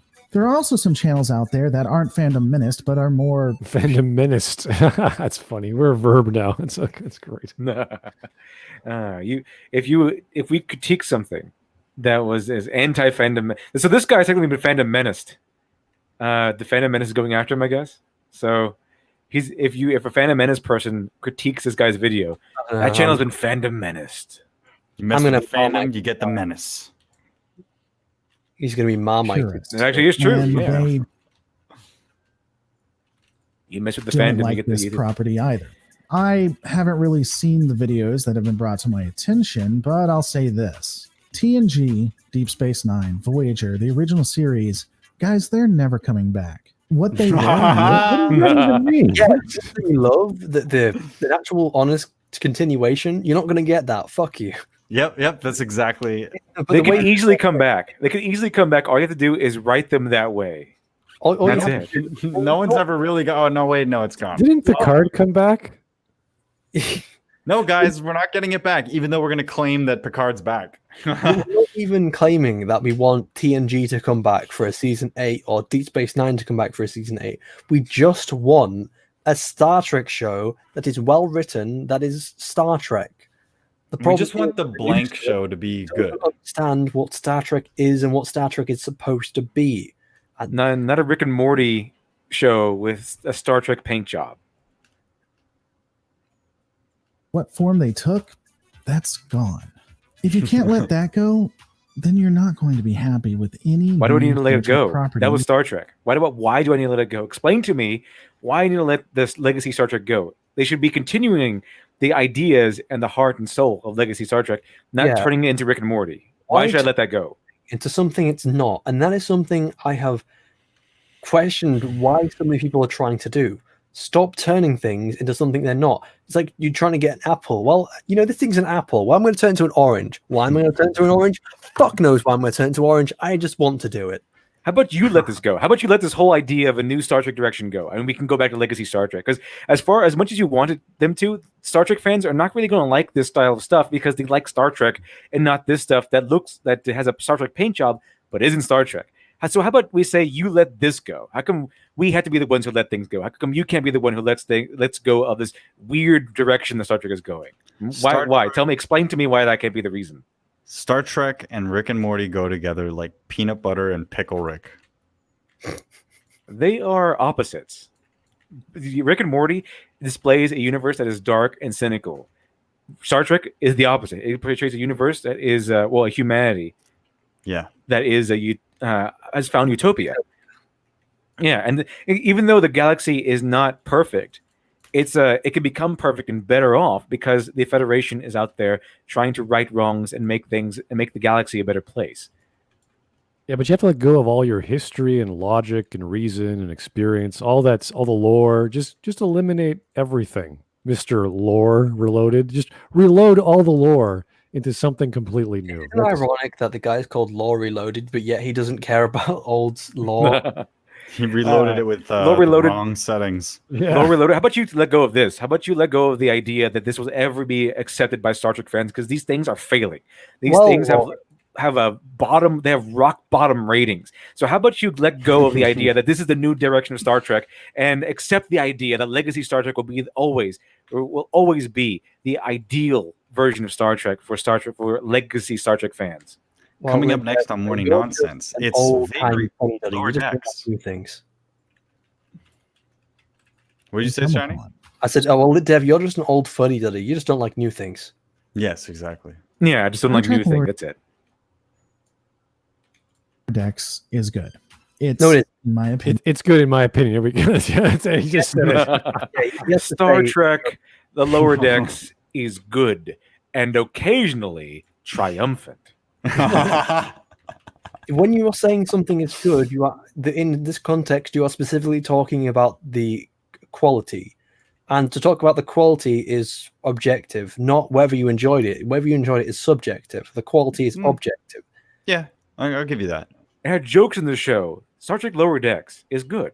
We don't care if you enjoyed it. We didn't enjoy it. And when you are actively trying to say it is well written, we're just going to say, no, it's not. No matter how many times you say, in my opinion. Because you're not talking about your opinion. You're actually trying to project some kind of objective quality on there. Well, guys, your opinion. You can do you can talk about anything. You can justify how you view it. You can, say, oh, these are the quantities that I believe make it objectively functional, and you can say all the things that you want. But what you can't do is say, oh, it's my opinion that it's good. It's good, you guys. It's fine. It's fine. It's in my opinion. This guy likes to fuck goats, and he has a horrible cyst on his penis. Well, it's literally the same thing that the Jared Genesis said, where it's like, it's good the way that they did it. Remember, they did it good the way they did it. That's what he's saying. It's fine, you guys. No one defends Jared Genesis. This same level of critique. It's just that Jared doesn't know the lore. He doesn't reload it into the lore master yet. It's amazing how you you get away with saying if you just say, in my opinion. Perhaps an 8 out of 10 right now. The way it's made, Perhaps it's an 8 out of 8. Let's enumerate my opinion. Wait, no, it could be something else. Maybe a negative 8 out of 10. That one I can believe. It's an 8 out of 10 ATE. It ate all the good stuff. Yeah, I don't know where this guy's going. He's rambling at this point. No, you know what? It's an 8 out of 10. 8. There you go. The way that this guy is talking about the Fandom Menace is very similar to the way that Nazis talked about Jews before World War II. Dehumanization. Therefore, the we're Fandom talking about Menace. Nazis. We're social justice warriors. The Fandom Menace by saying that they are just old fuddy-duddies who don't like new things. This is dehumanization because I say it is, and shut the fuck up if you disagree with me. We're narrative justice warriors. Pretty good. Oh, gee. This is a pretty good super chat. DJ Voices. I don't want to fall back on buzzwords, but this is pretty much paint by number shilling. I don't know what else to call this. He has no verifiable ideas or references that we can say, okay, you're right or wrong. I thought this was the video that said Ahsoka, that was trying to compare Mariner to Ahsoka or something. We haven't gotten there yet. What do you mean? Oh, it's still in this video? It's going to say it in like a... Oh, God. Okay, I'm getting ready for this. Story beats, and what it's trying to do means that it likely won't have a significant role on this channel, if I'm being honest. It simply doesn't delve too deep into the lore, and that's what... Okay, so because the show doesn't have much to do with lore, he doesn't care about it. Okay, that's fine. I mean, if you want to do an offshoot of a main series that doesn't focus on the lore, and you're a story or a YouTube channel all about the lore, then okay, that's fair. But doesn't that tell you something about the watered down approach to media that it's trying to be? And by him, it's an 8 out of 10. It's okay. It's like 8 out of 10 is pretty good, buddy, for something that's an offshoot of a different genre of a hard science fiction story, the biggest science fiction franchise on television. Okay. It just doesn't have enough lore in it. Yeah, the lore that's actually in it is wrong. Doesn't make sense if you actually knew the lore. But it's okay. It's a parody, guys. Don't worry about it. What the point of this channel is, at least for right now. Perhaps that will change as time goes on. Whether that be changes to the channel or changes to the series is up to anyone's guess. I will say this. For those who enjoy Star Wars Clone Wars and think that Ahsoka is the best non-Jedi to ever exist, the beginning of Lower Decks is like the beginning of Clone Wars with Ahsoka, except done much, much better. Right. So for a start, Ooh, that was wrong. Let's go. Let's fucking go. The show is an adult cartoon. What the hell? And what it's trying to do may not be changes to the channel, the best non-Jedi to ever exist. The beginning of Lower Decks is like the beginning of Clone Wars with Ahsoka, except done much, much better. Those If are they fighting continue words. this- argument, you need to fucking qualify what the fuck you're talking about. For a start, you cannot compare these. They're not comparable. To say that something over here started off poorly and then got better, much quickly, then to say, hey, this thing over here, it also did very poorly at the beginning. Well, you know, it's going to be better later down the line. It's like you need to show evidence for why you think it is they're going to go down the same path. There are so many things which have failed very quickly. And never ever gotten better. Discovery, it never got better in this fucking second season. It never did. It was just flat out terrible. At least within the second season of fucking Clone Wars, it actually started to get a lot better. You actually started having storylines which were actively expanding upon the fucking lore and was actually very enjoyable to watch and were well written. The thing is, it's not comparable, and you can't make this prediction. There is not enough evidence to make this prediction, and I don't think this prediction is even going to be right. You need evidence to make predictions like this. Fuck off. It's amazing he can pull this information off the first episode to criticize one other character from another series. I find that fascinating. He is saying that this episode is of quality, and the first movie of Clone Wars, you're not going to find anyone saying that's of quality. So in his mind, this is good, and that is bad. And then to say that, then that just makes it less of a comparison.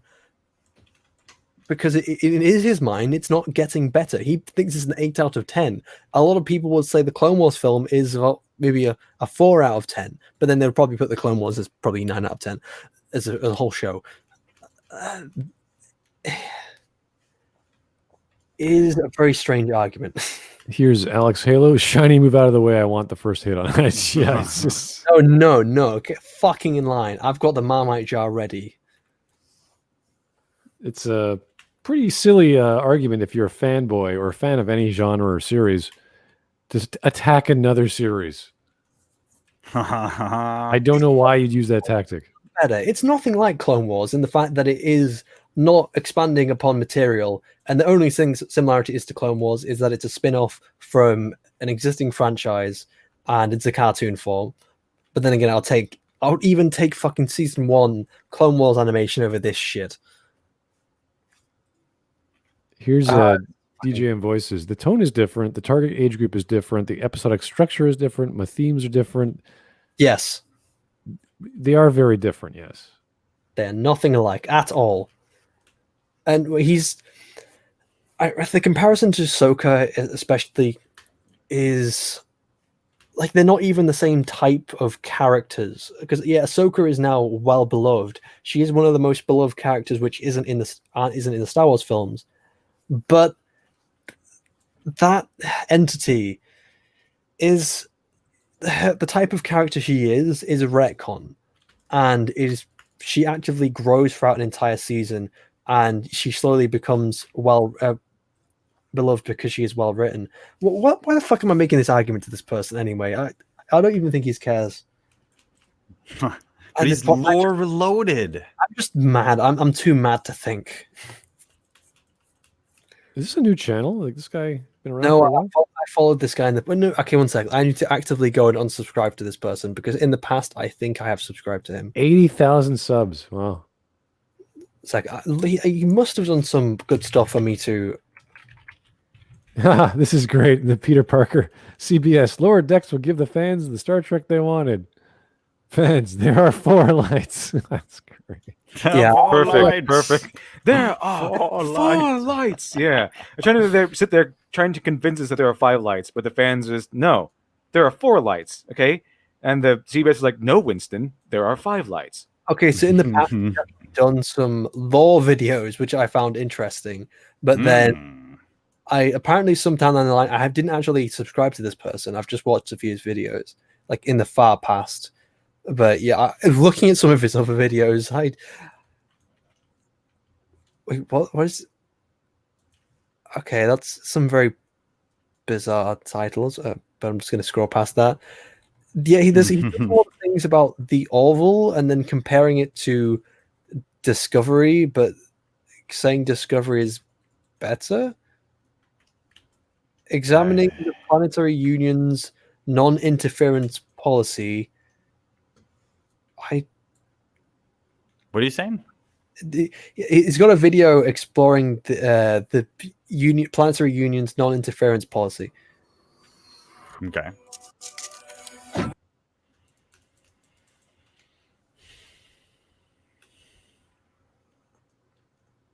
I don't know why I ever subscribed to this person. I'm not even going to make excuses. I'm ashamed of myself. How dare you? All right, I think that was enough fanboyisms for a day that we can take. Man, that was a lot of subjective statements there. I'm sort of a little annoyed, but what if I said, "Hey, look, this show is going to do terribly because if you see this show over here, this show also did terribly. So therefore, this is also going to be terrible, despite the fact that these two shows are completely different genres, completely different franchises, and are nothing alike at all. And we have no evidence to back this up." Well, I hope the show does well because it's not for me, but he seems to enjoy it, just not for his channel. I don't hope it does well. I hope it fails. Well, I want Star Trek to do well, whether it comes in the form of a parody or whatever. People are going to say, "Hey, this is not what I recall," and they're going to want more to do well. I actively don't want bad media to do well because that just encourages more bad media, and it doesn't encourage any good behavior when making more of that media. Well, the business model for CBS is very strange, and what they're selling is a whole subscription to a streaming service. It's not just that still has advertisements. Sure, but it's comes with other things. So if that's that's the new business model, then it's a competition between CBS and like every other streaming service out there, and it's all about exclusive content. So the reason CBS gets it, then good for them. They're gonna sell look at this amazing content we have that no one else does. And you're like, oh, really? Well, look at Netflix. Look what they're doing. They're making movies. They're doing all these other things. Right. So same with Amazon. So that's the competition. They're going to compete eventually. I'm sure Rick and Morty is also being compared to this thing too. To say, why would I watch this when I have Rick and Morty? So will fans of Star Trek switch from Rick and Morty to this? I highly doubt it. The thing is, the reason why I say that I don't want bad media to do well is because that's actively why we are in this situation now where we have so many poorly written media, is because people, they give them an award for purely just making a film or a progressive film. I mean, they don't actually celebrate good quality. They just celebrate fucking shit media. Well, that encourages other people to do good media. Whenever you have mediocrity or bad stuff, it will say, hey, I can do that way better at lower cost. When that poor stuff, like what poorly written media does well, that just encourages the studios to keep making the same poorly written media. But then everyone will look at them and saying, hey, guys, this is, you're being known for making cartoons that are crap. And sure, they'll have their subscriptions, but subscriptions can mean anything. But it could just be a deal. Known for being crap, but yet for some reason they keep charging on phone. Even when these shows aren't successes, even when no one wants to buy and watch this show, they still keep pushing on. Yeah, that's fine. Again, I don't mind because they're using the subscription method. You're not just getting one show; you're getting the whole gamut of whatever they're offering. So you will get value out of your purchase or your service. So if it happens to be Star Trek and you like it, I mean, it's not my brand of comedy. It's certainly not my memories of Star Trek that I appreciate anymore because there's nothing left. There's nothing new coming out. It's not So- coming back. Nothing will. You have to Yeah, it's gone. So I can't. Cartoon bullshit. My memory is gone. I have no recollection of what the card was talking about when Data was going to be turned into a machine. There are Yeah. 4 lights. Sorry. 4 or 5, 6.5. Whatever. Lore. What's that? So, yeah, I hope it does well. Just for the sake of someone out there is having some enjoyment out of there, and we could laugh at them. We can point and laugh and ridicule and criticize, which is what we do. So yeah, I want to see the second episode. I want to laugh at that. We should do that. We should have I don't know, wherever you want to do it. Whether Shiny, you want to do another. When does it come out? As long as it doesn't, get fucking flagged and taken down again. I want to keep doing them, but Don't use the full video. Use clips, use. I did cut it caps. down. Oh, I use screen. Actually, yeah. What I can do is I can just change it to a really slow frames a second. Exactly. But even then, the audio is still going to get copyrighted. Oh yeah, that's true. Well, we could always slow it down. We could always cut it up here and there, but don't worry about that. I think this is great content for us to talk about and to criticize. And on your channel, or if anyone else wants to do it, it's easy peasy stuff. We stream it, we watch it, we host it, and then do what EFAP minis do. The thing is about EFAP that they're covering a show which isn't active. They're not trying to actively shut down any kind of dissent. Batwoman isn't trying to just claim anyone. Most copyright claims, from my understanding, will simply just take revenue or make it so you can't monetize. CBS's claims will, strangely enough, they claim against people who are detractors of the show, and they leave people who are, supporting the show alone when they use clips, which is a very strange thing to do. Why would they do that? I don't know. It's just certain reviews which are speaking positively, but yet have used the exact same clips that other people are trying to use, have suspiciously been left alone. You While should have titled it Star Trek Lower Decks is a fantastic show. and then that will probably be left alone.